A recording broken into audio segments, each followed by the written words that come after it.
Speech delay होता क्यों है? सबसे पहले राइट सर, राइट। 99% हो रहा है आज की डेट पे स्क्रीन की वजह से। आप बिलीव नहीं करोगे कि मेरे पास जब पेरेंट्स आते हैं, उनका मोबाइल यूज कितना, हमारे बच्चों को वो लोग बोलते हैं 6, 8, 10 घंटा। क्या सर ये चीज़ श्योर होती है, जैसे फॉर एग्जांपल एक बेबी हुआ, उसको जेनेटिक उसको प्रॉब्लम आई ऑटिज्म की, और सेकंड अगर उन्होंने जेनेटिक टेस्ट ना कराया तो फर्दर जो सेकंड बेबी है उसको भी सेम प्रॉब्लम है, चांसेस लेस कितने? देन 5% चांसेस रहते हैं, जब नेक्स्ट प्रेगनेंसी में भी आ सकते हैं। सर कुछ ऐसा भी होता है कि डिलीवरी के टाइम अगर कुछ मिस हैपनिंग हो जाए, उसी वजह से भी बच्चे को ब्रेन की प्रॉब्लम आ सकती है? डिलीवरी के समय मिसहैपनिंग होने की वजह से बच्चे में ब्रेन में प्रॉब्लम्स डेफिनेटली आती है, बट उसमें सिम्टम्स ऑटिज्म वाले नहीं रहते, उसमें बहुत 100 तरह के डिफरेंट न्यूरोलॉजिकल सिम्टम्स होते हैं। तो सर आपके पास कितनी एज के बच्चे आते हैं? मतलब आप कह रहे हो कि बाय बर्थ से बच्चे कई बार आने शुरू हो जाते हैं, और बिल्कुल। मैक्सिमम कितनी एज होती है जिनको आप ठीक कर चुके हो? मैक्सिमम कितनी एज के पेशेंट्स को आप ठीक कर चुके क्यों, हो? मेरे पास बच्चे पहले दिन के भी आते हैं, और अच्छा। मैं एडल्ट्स भी देखता हूँ, तो मेरे पास बच्चे आते हैं, उनके पेरेंट्स आते हैं, उनके ग्रैंड पेरेंट्स भी आते हैं, मेरे पास तीनों जनरेशंस आती है जिनको हम देखते रहते हैं। 5 साल की लड़की उसके सारे दो रीजंस आते हैं। रीजन आता है मदर्स थोड़ी डोमिनेटिंग है, मदर ऊंचा बोलती है, मदर्स इमोशनल है, मदर्स रोती रहती है, या मदर और फादर के कॉन्फ्लिक्ट। आपके पास सर फिर तो जिनके ऐसे यंग जनरेशन बहुत आती होगी जिनके दिल टूटे हुए हैं, वो डिप्रेशन में चले जाते हैं सर, वैसे भी कुछ पेशेंट्स आते हैं आपके पास? ब्रेकअप वाले बहुत कपल्स आते हैं, यंग ब्रेकअप वाले मैरिड भी आते हैं, अनमैरिड भी आते हैं। मैरिड जिनके मैरिज में रिलेशनशिप इश्यूज चल रहे हैं, अनमैरिड जो ऑब्वियसली ब्रेकअप हुआ है। दिमाग की बीमारी को कभी हल्के में ना लें, ये खामोशी से बहुत गहरा जख्म देती है। नमस्कार जी, स्वागत है आपका आपके अपने शो जिसका नाम है एक मुलाकात द रियल स्टोरी। हर बार की तरह इस बार भी एक ऐसी स्टोरी, एक ऐसी हम पॉडकास्ट में एक ऐसे शख्स को आपके सामने लेके आए हैं जिनकी स्टोरी से, जिनकी बातों से आपको बहुत कुछ सीखने को मिलेगा। और ये एक ऐसा पॉडकास्ट, एक ऐसी स्टोरी होगी कि अगर आप और लोगों के साथ शेयर करोगे तो उन लोगों की ज़िंदगी में बहुत बड़ा बदलाव आ सकता है। हम देखते हैं आज के टाइम में बहुत ऐसे बच्चे हैं, बहुत ऐसे पेशेंट्स होते हैं जिनको दिमाग की बीमारियां होती हैं, बट उनके पास इलाज करवाने के लिए कोई रास्ता नहीं होता, उनको डॉक्टर नहीं मिल पाता। तो सेम ऐसे ही आज हम ऐसे डॉक्टर साहब को आपके सामने हाजिर करेंगे जिनकी ज़िंदगी में अभी तक 3 साल में वो 5,000 के करीब बच्चे, बुजुर्ग, काफ़ी ऐसे यंग जनरेशन है जिनको वो दिमाग की बीमारियों से ठीक कर चुके हैं। और उनका नाम है डॉक्टर सुमित धवन जी, जिनकी पीजीआई से ट्रेनिंग हुई है और अभी वो अपोलो हॉस्पिटल में काफ़ी पेशेंट्स देखते हैं और बहुत पेशेंट को एक नई ज़िंदगी दे चुके हैं। स्वागत है सर आपका बहुत बहुत। थैंक यू जी, अच्छा लगा मोहित जी आपके साथ मिलके आज। Thank you sir. कैसे हो सर आप? बस ऑल गुड, बढ़िया, सब ठीक चल रहा है। सर बहुत सुना था आपके बारे में, बहुत नाम सुना था डॉक्टर सुमित धवन सर। नहीं नहीं, चलो आपकी सेवा करते हैं हम, मरीजों की सेवा, बच्चों की सेवा, पेरेंट्स की सेवा करते करते ही हम यहाँ तक पहुँचे, और सारे पेरेंट्स का आशीर्वाद है, खुशकिस्मती है हमारी कि वो उनके जरिए हम आगे बढ़ सके इतना। सर 3 साल में 5,000 पेशेंट्स आप ठीक कर चुके हैं सर। 3 साल में 5,000 बच्चे with speech delay and autism की बात कर रहे हैं हम। वाह। बाकी इन जनरल पेशेंट्स जो अगर हम साल भर का हम देखे जाएगा, हमारा फिगर्स मोर देन 30,000 क्रॉस कर देता है। साल का फिगर हमारा ऑलमोस्ट 10,000 के आसपास है, जो हम पेरेंट्स, बच्चे, बुजुर्ग सारे देख रहे हैं आज की डेट पे। सर आज के टाइम में हम देखते हैं ऑटिज्म की बहुत ज़्यादा प्रॉब्लम आती है। जैसे कई छोटे छोटे बच्चे होते हैं, दो दो महीने के, उनको ऑटिज्म की प्रॉब्लम होती है। रीज़न क्या है सर इसके पीछे, क्यों ये प्रॉब्लम आती है आजकल? राइट, तो सारे दर्शकों के लिए हम बताना चाहेंगे ऑटिज्म होता क्या है पहले। ऑटिज्म एक बहुत कॉमन ब्रेन डिसऑर्डर है जो स्पीच डिले के जैसा मिलता जुलता है। कॉमन लक्षण जो रहते हैं वो स्पीच डिले वाले ही रहते हैं। आमतौर पे ऑटिज्म के लक्षण है ना, 1-2 महीने की उम्र पे नहीं, बट 1 से 2 साल, 1.5-2 साल की उम्र में दिखने लगता है। ओके। इसमें और स्पीच डिले में बहुत कॉमन चीज़ें हैं। मोस्टली पेरेंट्स हमारे पास आते हैं स्पीच डिले के लिए, बट 99% बच्चे जो हमारे पास स्पीच डिले के लिए आते हैं, उसमें 99% बच्चों में ऑटिज्म निकलता है। खाली 100 में से एक ही बच्चा रहता है जिसमें एक्चुअली स्पीच डिले रहता है। तो हमारे दर्शकों को जानना ज़रूरी है कि स्पीच डिले और ऑटिज्म में फ़र्क क्या है, स्पीच डिले क्यों हो रहा है, ऑटिज्म क्यों रहा है, दोनों में कॉमन पार्ट्स क्या है, दोनों में डिफरेंसेस क्या है, दोनों के ट्रीटमेंट में डिफरेंसेस क्या है, दोनों का ट्रेनिंग में डिफरेंसेस क्या है। ये कॉमन एस्पेक्ट्स रहते हैं जो पेरेंट्स के दिमाग में हमेशा आते रहते हैं। Right sir. आपके पास सर कहाँ कहाँ से पेशेंट्स आते हैं? हमारे पास पेरेंट्स पूरी दुनिया से आते हैं आज की डेट पे स्पीच डिले और ऑटिज्म के। ओके। हमारा वर्क प्रोफाइल जो है सिर्फ चंडीगढ़ में डिस्ट्रीब्यूटेड नहीं है। हमारे पास लोकली 4 स्टेट्स के patients in clinic in person आते हैं। पंजाब, हरियाणा, हिमाचल, जम्मू कश्मीर के यहाँ के पेशेंट्स एक्सेसिबल है, 200-250 किलोमीटर की रेंज में आ जाते हैं। इसके अलावा हमारे पास बहुत से पेरेंट्स ऑनलाइन ट्रीटमेंट ले रहे हैं, ऑनलाइन कंसल्टेशंस ले रहे हैं, पूरी दुनिया से ले रहे हैं, every part of India, every part of world से ले रहे हैं।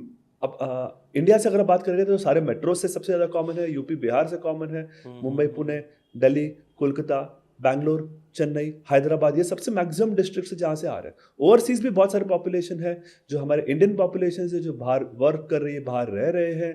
Australia, New Zealand, London, Canada, America, ये सबसे मोस्ट कॉमन है। और कुछ कुछ हमारे फैमिलीज जो है स्पेन और इटली में भी रहता है। ये सबसे कॉमन वर्ल्ड के 7-8 सिटीज़ है जहाँ से लोग, या 7-8 कंट्रीज है जहाँ से लोग हमें कांटेक्ट कर रहे हैं।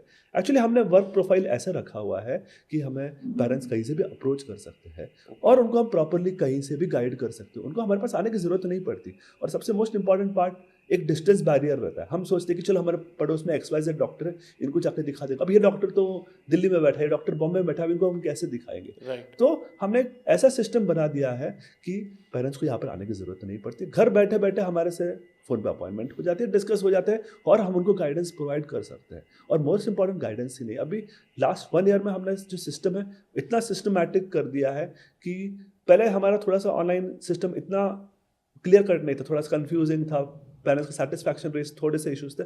बट लास्ट 6 मंथ्स में वो सिस्टम इतना अच्छा हो गया है कि बहुत से पेरेंट्स इसका फ़ायदा उठा रहे हैं, अपने बच्चों को सुधार पा रहे हैं। घर बैठे बैठे उनको कहीं जाना नहीं पड़ रहा है, उनको सिर्फ 15 से 30 मिनट अपने मोबाइल पे हम जो गाइडेंस दे रहे हैं वो उतना देखना है और 12-14 घंटे वो अपने बच्चे के साथ वर्क करते रहता है। Great sir, great.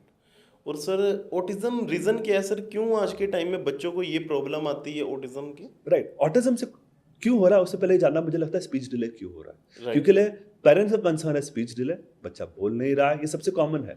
अब इसका मोस्ट इंपॉर्टेंट पार्ट क्या है, वो है अंधविश्वास। अंधविश्वास मतलब या उनके गलत थॉट प्रोसेसेस। अब पेरेंट्स सोचते हैं उनका बच्चा फिजिकली ठीक है, उछल कूद करने में ठीक है, तो बच्चा बोल नहीं रहा है, कोई प्रॉब्लम नहीं, बच्चा बोलने लग जाएगा। इसमें नेक्स्ट प्रॉब्लम आती है दादी दादा।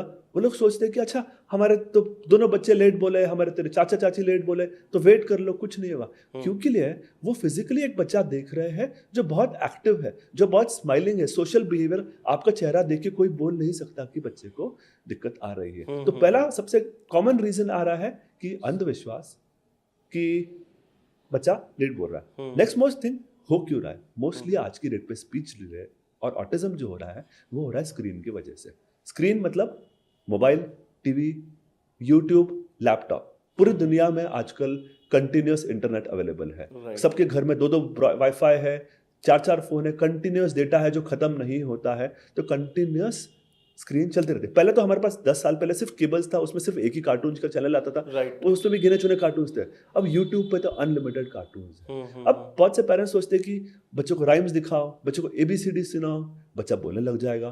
अब क्या है ना, बच्चा राइम्स देखे ना, बच्चा डांस कर रहा है, बच्चा स्माइल कर रहा है, वो एक्शंस बोल रहा है, तो पेरेंट्स को लगता है कि अच्छा मेरा बच्चा बहुत खुश है, डांस कर रहा है, एंजॉय कर रहा है। और वहीं पे सबसे पहले गलतफहमी होती है, क्योंकि बच्चे की खुशी वो तो देख रहे हैं, बट वो ये नहीं देख रहे कि बच्चा आपका वजह से नुकसान क्या हो रही है।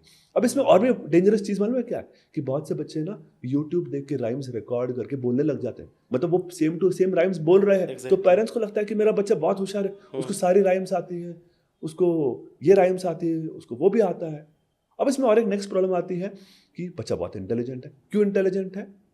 बच्चे को मोबाइल अच्छे से आता है, उसको पासवर्ड खोलने आता है, उसको उंगली लगाने आता है, Right. उसको पैटर्न लॉक्स खोलने आते हैं, Right. वो ऐप ढूंढ लेता है यहाँ वहाँ, उसको अपने कैप्स पता है, उसको प्ले करने आता है, उसको नेक्स्ट करने आता है, उसको स्किप करने आता है, उसको ऐड स्किप करने आती है। तो Right. पेरेंट्स और बहकावे में चले गए, मेरा बच्चा बहुत इंटेलिजेंट है, भाग दौड़ कर रहा है, याददाश्त अच्छी है, डांस कर रहा है, गाने गा रहा है, तो मेरे बच्चे को प्रॉब्लम्स क्या है?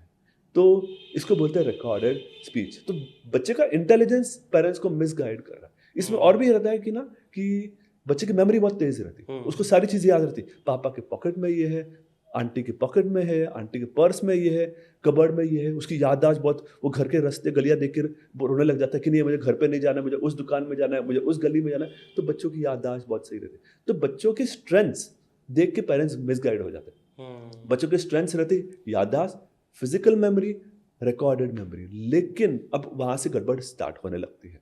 वहाँ पे गड़बड़ स्टार्ट होती है कि बिकॉज बच्चा की स्ट्रेंथ्स को देख के पेरेंट्स उनकी कमियों को निगलेक्ट करने लगते हैं।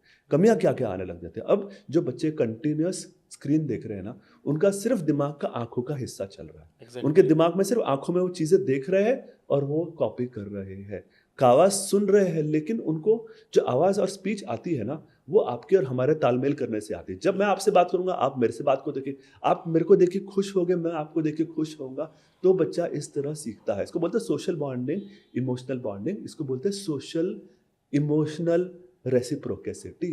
तो बच्चे का स्पीच एक सोशल और एक इमोशनल बिहेवियर से लिंक्ड है।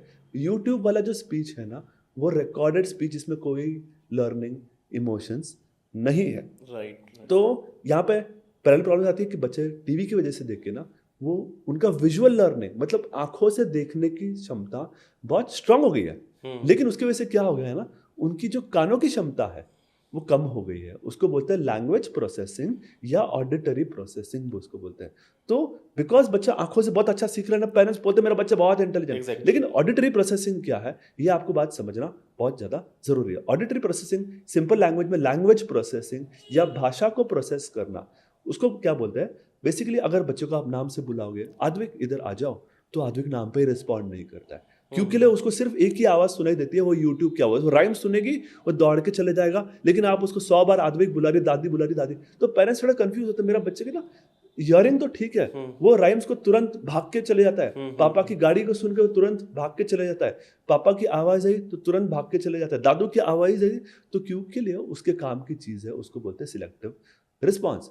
मोबाइल वाले बच्चों को, टीवी वाले बच्चों को ना नेम रिस्पॉन्स कम हो जाता है। उनका नेम रिस्पॉन्स सिर्फ इलेक्ट्रॉनिक्स पर रहता है। उनका आई कांटेक्ट खत्म हो जाता है। आई कांटेक्ट खत्म हो रहा है मतलब क्या है, अब आप मेरे से बात कर रहे हो, आप कंटिन्यूस मेरी बातें आंखों में आंखें डाल रहे हो, सिर हिला रहे हो, इसका मतलब यह है कि आप मेरी बातों से सहमत हो रहे हो। Exactly. और सिर हिला के सोशल और रिस्पॉन्स कर रहे हो। इसको बोलते हैं आई टू आई कांटेक्ट मेंटेन करना। जब हम एक दूसरे से बात कर रहे हैं, हम एक दूसरे की तरफ देखते रहते हैं, बात करते रहते हैं, ये चीज़ पूरी खत्म हो जाती है। तो पेरेंट्स बोलते हैं कि मेरे बच्चे का इसमें ना आई कांटेक्ट बहुत अच्छा है। अब कैसे अच्छा है, वो बोलेगा कि जब बच्चा मेरा गेम खेल रहा है, खाना खा रहा है, उसमें आई कांटेक्ट अच्छा। बोला हमारे को रोबोट थोड़ी बनाना है बच्चे को, कि बच्चे को कंप्यूटर गेम्स, मोबाइल गेम खेल के आई कांटेक्ट करना है। हम तो चाहते हैं कि आप मेरे से बात करें, मैं आपको देख के खुश हो, आप मुझे को देख के खुश हो।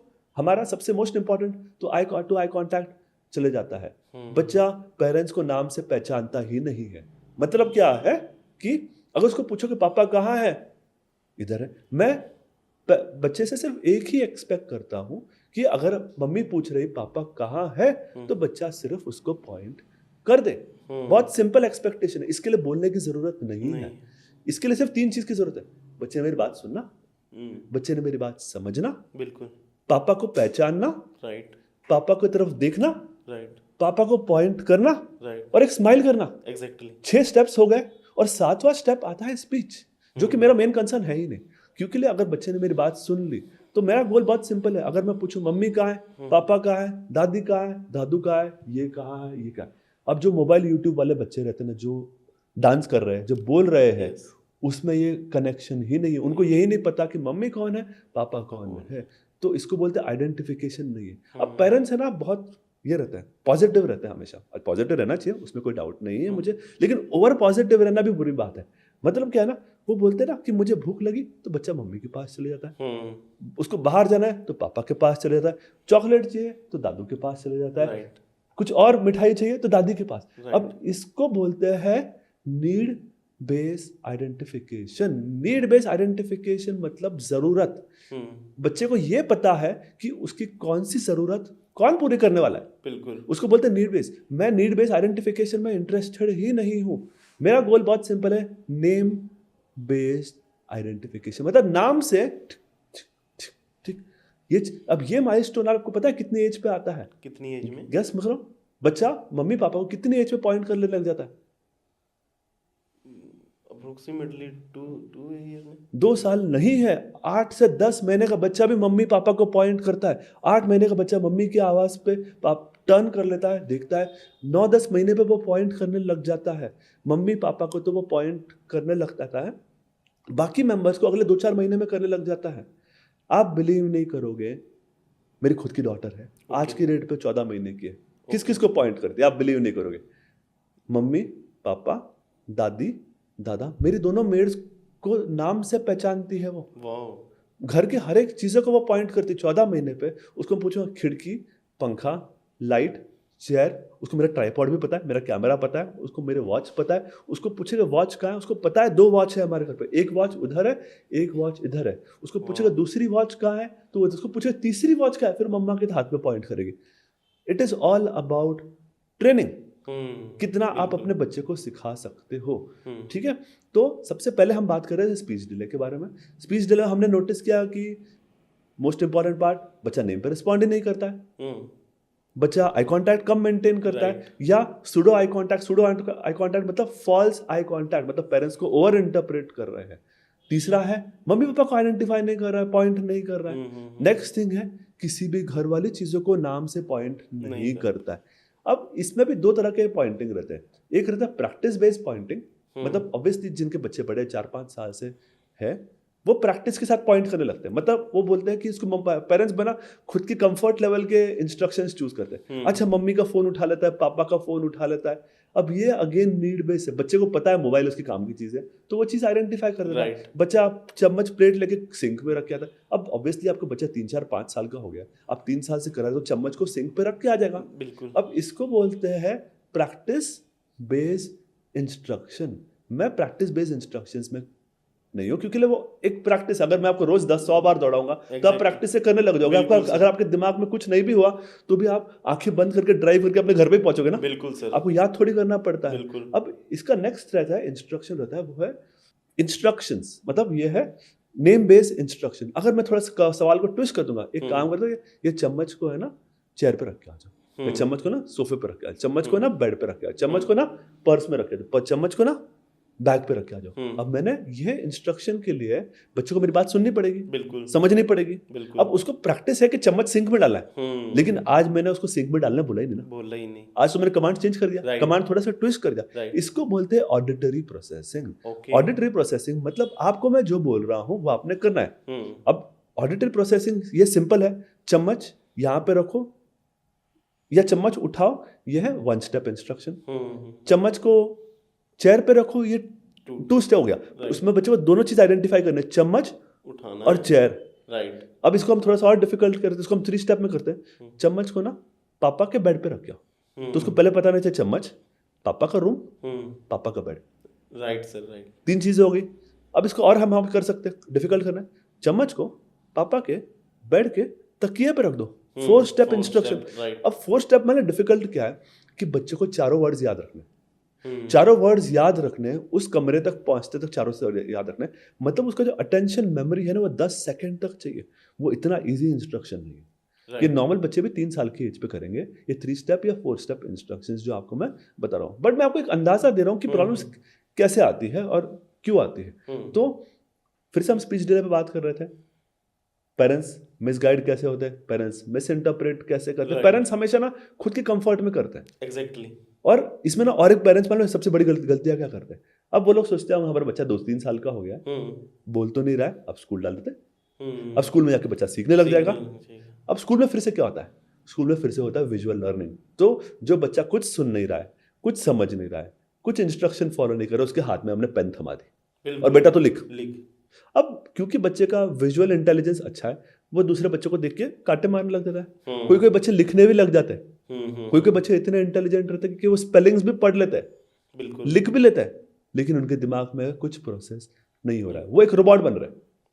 रोबोट बन रहे मतलब जैसे कराया वैसे सेम बस। लेकिन अगर उनको मैं पूछूंगा ना पापा कहाँ है, नहीं बता पाएंगे। तो यहाँ पर हमारे को मोस्ट इंपॉर्टेंट पार्ट आता है स्पीच डिले। ऑटिज्म में ना समझना पड़ता है, हर एक बिहेवियर्स को सेपरेटली समझना पड़ता है, पेरेंट्स को समझना पड़ता है।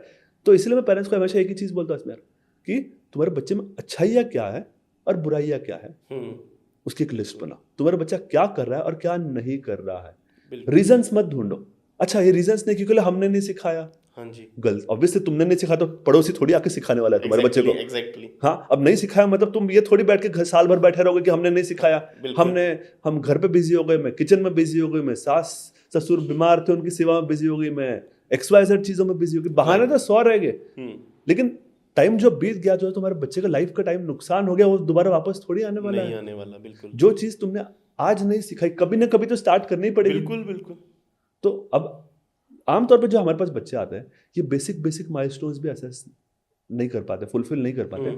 इसका मतलब क्या है, उनका जो डेवलपमेंटल मेंटल एज है, मतलब उनकी जो समझ है या स्पीच की समझ जिसको बोलते हाँ हैं, जी, स्पीच हाँ। एज जिसको बोलते हैं, वो 12 महीने से कम रहती है। पता है आपको, मेरे पास आते हैं बच्चे 2, 3, 4, 5 साल के, उनकी स्पीच की अंडरस्टैंडिंग 12 महीने से बच्चे की कम है। मतलब उनका जो गैप है, जो नॉर्मल बच्चे और दूसरे बच्चों में 1 से 3 साल का रहता है। और फिर भी पेरेंट्स हैप्पी है कि मेरा बच्चा तो फिजिकली बहुत अच्छा है, याददाश्त बहुत अच्छी है। इतना पेरेंट्स क्या बोलते हैं, फॉल्स होप्स में जीता है। और जब तक उनके फॉल्स होप्स को आप असली में उनको नहीं नहीं दिखा सकते हो कि ओके कि तुम्हारा बच्चा यहाँ पे कम है, तो यहाँ पे हमें वर्क करना पड़ता है। बिल्कुल। अब कैसा है ना, क्योंकि स्पीच डिले और ऑटिज्म है ना, ये कोई फिजिकल बीमारी नहीं है। फिजिकली आप और हम तंदुरुस्त है। बिल्कुल बिल्कुल। चेहरा फोटो देख के तो कोई भी नहीं पहचानता। मेरे को पेरेंट्स दिखाते, देखो मेरा फोटो, मेरे बच्चे को कुछ देख के लगता है, मैं बोलता मैं ज्योतिष थोड़ी हूँ यार, बिल्कुल मैं चेहरा देख के हाथ देख के थोड़ी बताऊंगा। बिल्कुल बिल्कुल सर, तुम बिल्कुल। खाली मुझे बताओ कि तुम्हारा बच्चा किस चीज में कम है, राइट, मैं बताऊंगा तुम सही हो, गलत हो, या तुम्हें उस चीज पे वर्क करने की जरूरत है या नहीं है। यहाँ पर सबसे मोस्ट इंपॉर्टेंट पार्ट हमारा आता है, इसको बोलते हैं ना, हम वर्क करते हैं प्रॉब्लम बेस्ड अप्रोच। अब बहुत से पेरेंट्स है ना, ऑटिज्म वर्ड से डरते हैं। मेरा बच्चा तो ऑटिज्म थोड़ी होगा, ऑटिज्म तो पागल रहता है, साइको रहता है, मेंटल रहता है, XYZ लोग रहते हैं, वो तो मेंटल होम में रहते हैं, मेरा बच्चा तो बहुत स्वीट है। ऑब्वियसली आपके बच्चे स्वीट है, मुझे उसमें कोई डाउट नहीं है, ठीक है। तो इसीलिए मैं ज्यादा डायग्नोसिस के कॉन्फ्लिक्ट्स पे नहीं घुसता। ओके। हम वर्क करते हैं प्रॉब्लम बेस्ड अप्रोच। तुम्हारे बच्चे की कमियां ढूंढो, उस कमियों पे हम काम करने लगेंगे। चाहे आपके बच्चे को हम ऑटिज्म बोले या ना बोले, ट्रीटमेंट सेम है। आपको पता है, आपका बच्चा स्पीच डिले है भी है, तो आपको स्पीच में मेहनत करनी पड़ेगी। और स्पीच डिले में आपको जो जो चीज आपका बच्चा नहीं कर रहा है, उस पर हमें वर्क करनी पड़ेगी। इसको बोलते हैं problem based approach. Problem based approach एक ABA थेरेपी का कंसेप्ट है। ABA थेरेपी ना एक America based therapy, applied behaviour analysis. America ने बहुत अच्छी थेरेपी बनाई है, उसमें कोई डाउट नहीं है। वो इंडिया में भी अप्लाई कर सकते हैं, ऐसा कुछ मुश्किल चीज़ नहीं है। बहुत से हमारे पास इंडियन डॉक्टर्स है जो इस चीज़ों में ट्रेंड है और अपने बच्चों को, अपने पेरेंट्स को सिखा रहे हैं। तो हम भी कुछ हद तक उसका ही मॉडिफाइड वर्जन जो है प्रैक्टिस करते हैं, जिसमें हम पेरेंट्स को स्टेप बाय स्टेप ट्रेन करते हैं। विद इन 3 से 6 महीने में पेरेंट्स ट्रेन हो जाते हैं, उनको पता चल जाए कि उनको अपने बच्चे को पे कैसे वर्क करना है। और जैसे वो प्रॉपरली वर्क करने लगते हैं, फिर बच्चे सुधरने लगते हैं। ठीक है, तो हम बात कर रहे थे स्पीच डिले होता क्यों है। सबसे पहले राइट सर, राइट। 99% हो रहा है आज की डेट पे स्क्रीन की वजह से।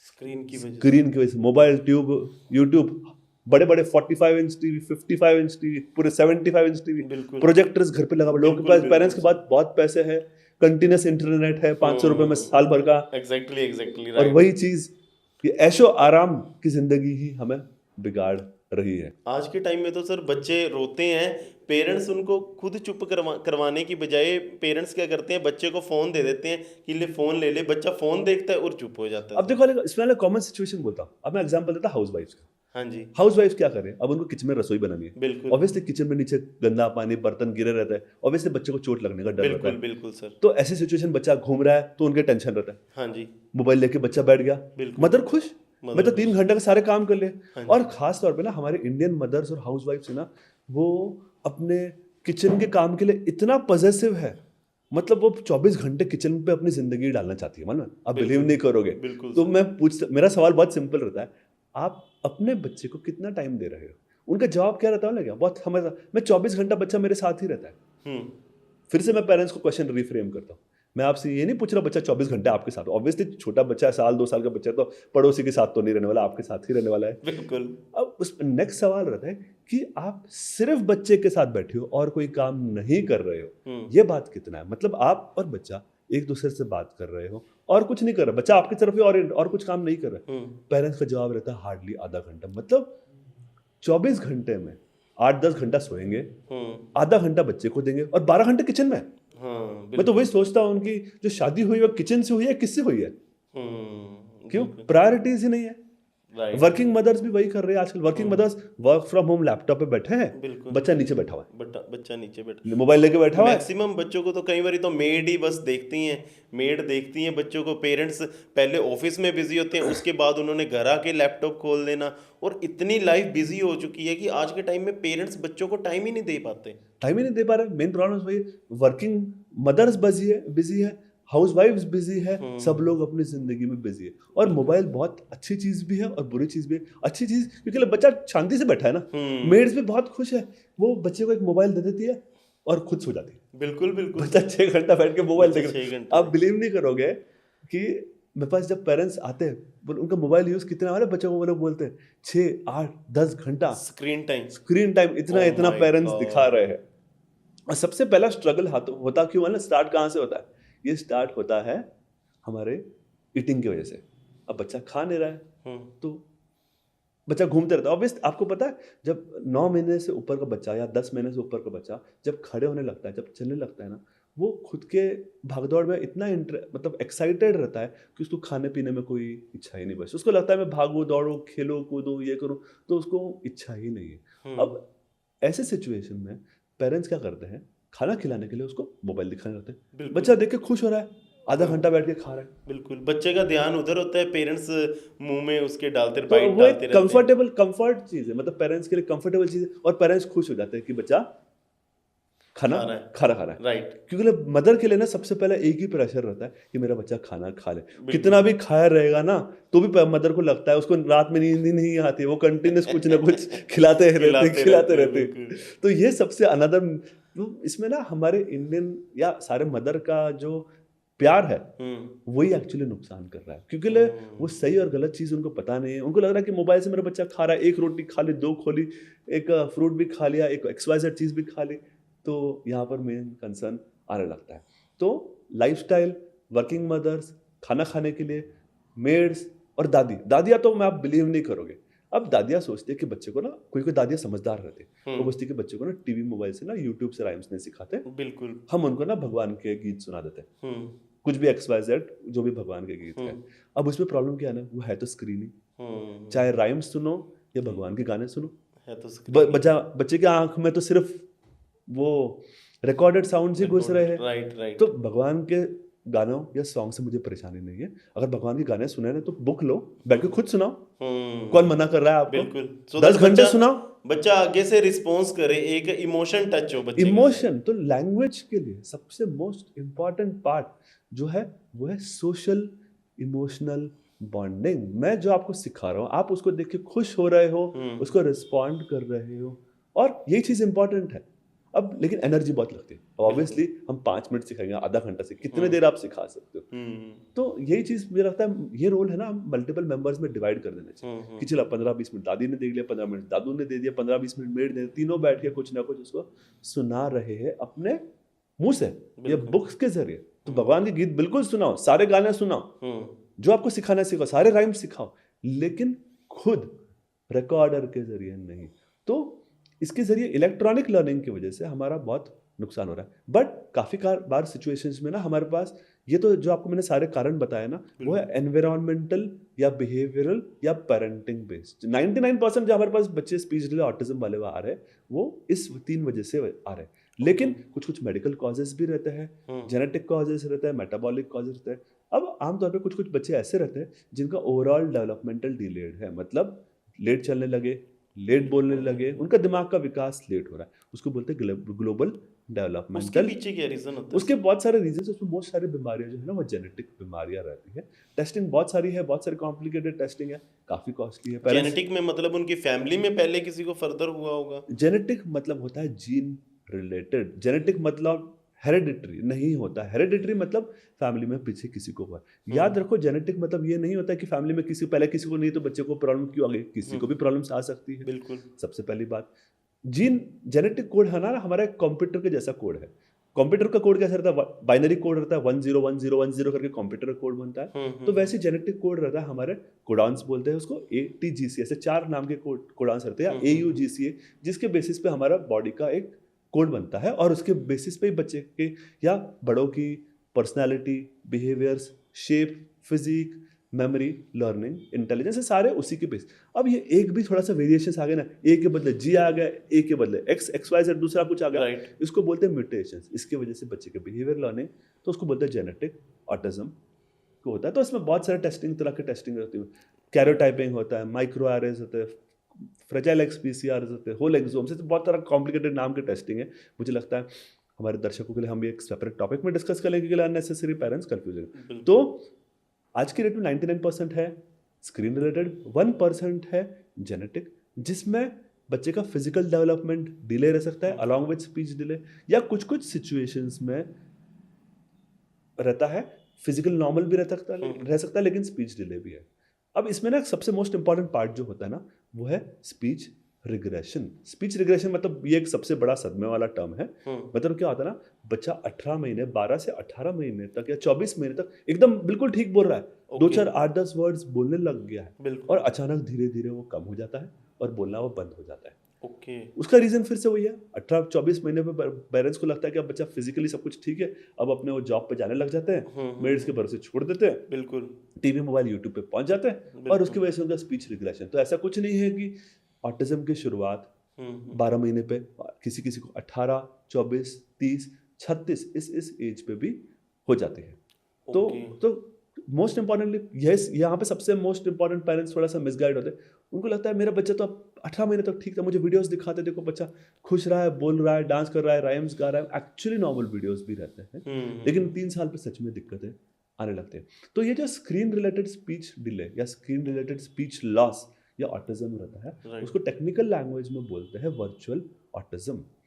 वर्चुअल ऑटिज्म कोई ऐसे कोई मेडिकल डिक्शनरी में ऐसा टर्म लिखा नहीं है, बट एक कॉमन फ्रेम टर्म्स है, पेरेंट्स ने फ्रेम कर दिया। वर्चुअल मतलब परमानेंट नहीं, टेम्पररी है। वर्चुअल मतलब आर्टिफिशियल स्क्रीन रिलेटेड हुआ है, और ऑटिज्म के सिम्टम्स मतलब ऑटिज्म से मिलते जुलते सारे सिम्टम्स सेम ही रहते हैं, लेकिन वो स्क्रीन की वजह से हो गया, तो उसको बोलते हैं वर्चुअल ऑटिज्म।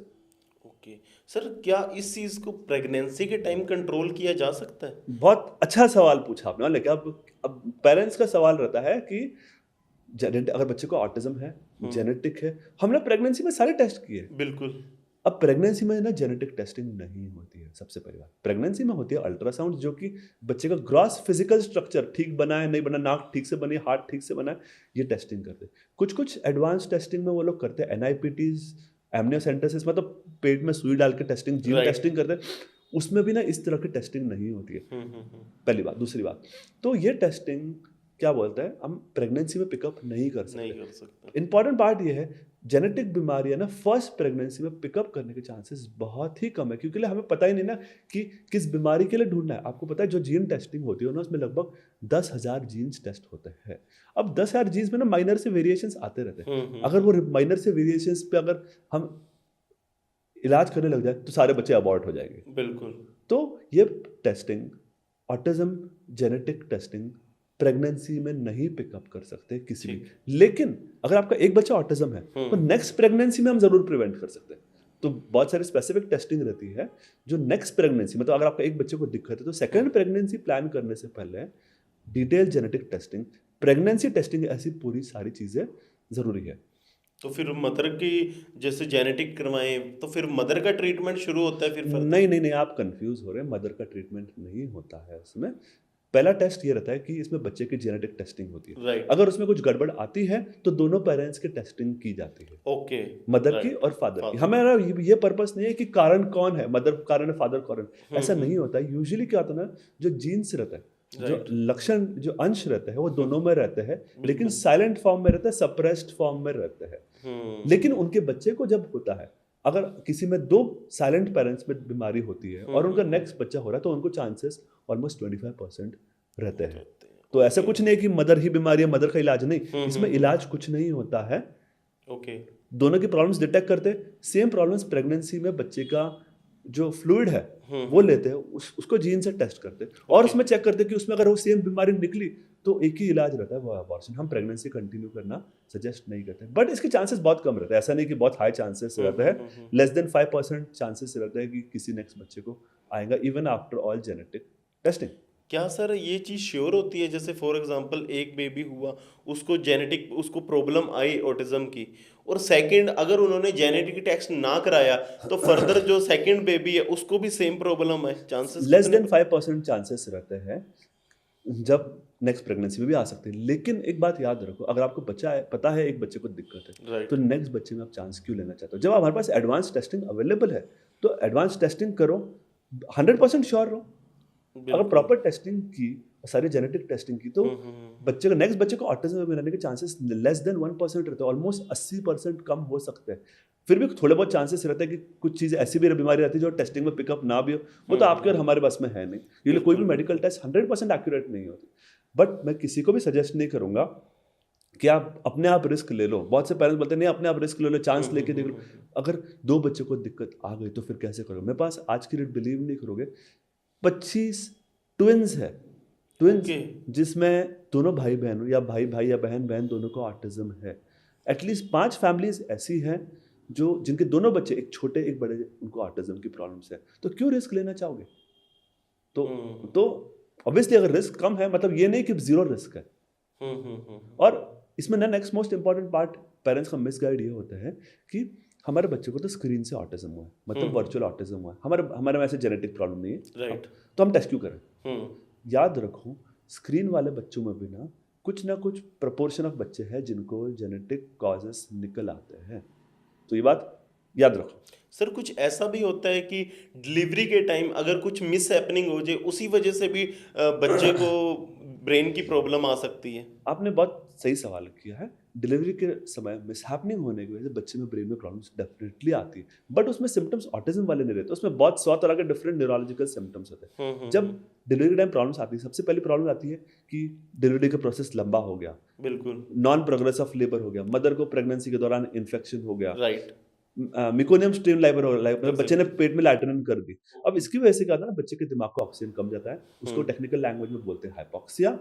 इसकी वजह से क्या होता है, बच्चा टाइम पे रोता नहीं है, लेट रोता है, ऊपर से सांस देनी पड़ती है, मशीन से देनी पड़ती है, वेंटिलेटर पे रखना पड़ता है, अम्बू करना पड़ता है, उसको बोलते हैं डिलेड क्राई आफ्टर बर्थ। ये सबसे खतरनाक चीज़ है, बिकॉज ब्रेन के ऑक्सीजन नहीं गई है, ब्रेन में डैमेज हुआ है, और इसकी वजह से बच्चे में तरह तरह की प्रॉब्लम्स आ सकती है। इसकी वजह से जो प्रॉब्लम्स आ सकती है वो 5-6 अलग अलग तरह की प्रॉब्लम्स आती है।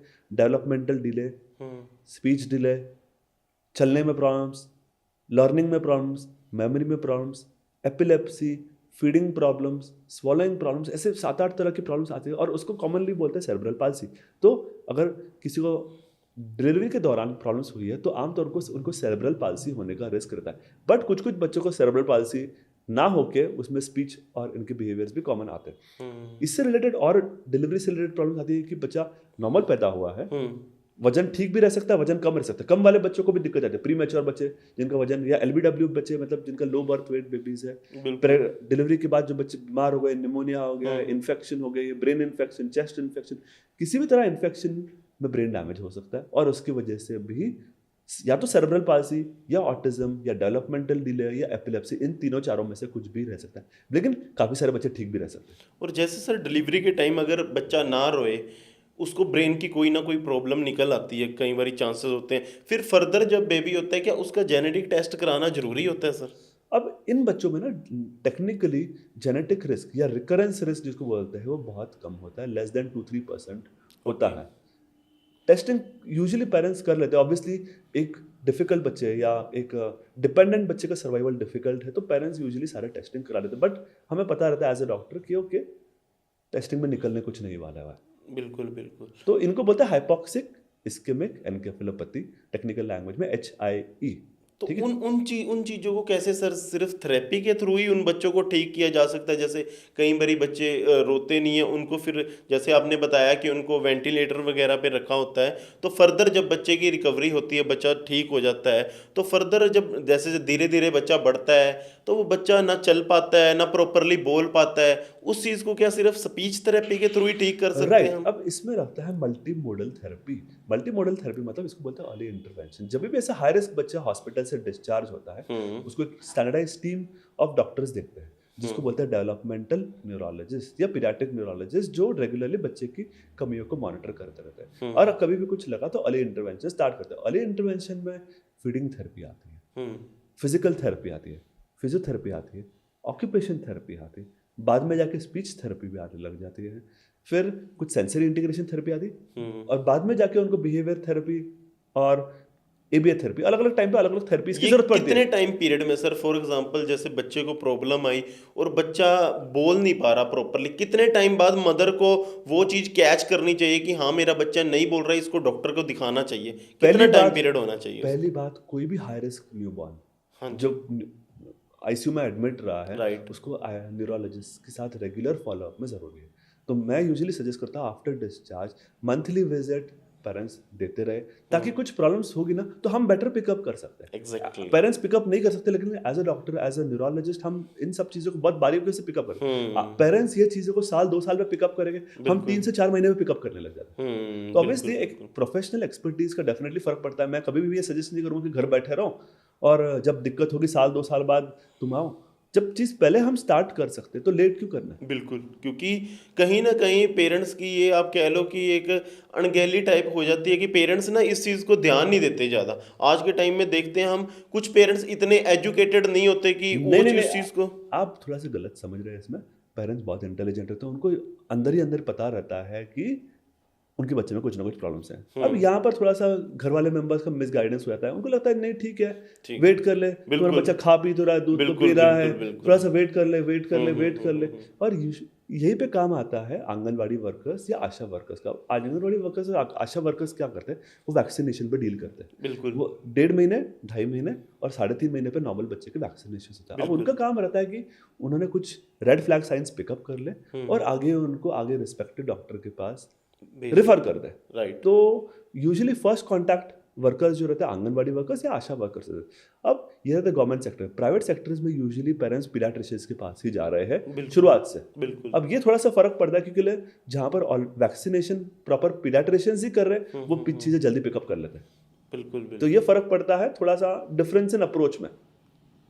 तो सर आपके पास कितनी एज के बच्चे आते हैं, मतलब आप कह रहे हो कि बाय बर्थ से बच्चे कई बार आने शुरू हो जाते हैं, और बिल्कुल। मैक्सिमम कितनी एज होती है जिनको आप ठीक कर चुके हो? मैक्सिमम कितनी एज के पेशेंट्स को आप ठीक कर चुके क्योंकि हो? मेरे पास बच्चे पहले दिन के भी आते हैं अच्छा। और मैं एडल्ट्स भी देखता हूँ। तो मेरे पास बच्चे आते हैं, उनके पेरेंट्स आते हैं, उनके ग्रैंड पेरेंट्स भी आते हैं। मेरे पास तीनों जनरेशंस आती है जिनको हम देखते रहते हैं। कई बार सर ऐसा भी होता है कि बच्चा बाय बर्थ बिल्कुल ठीक रहा, 18-19 ईयर में आके बच्चे को कुछ ऐसी प्रॉब्लम होगी।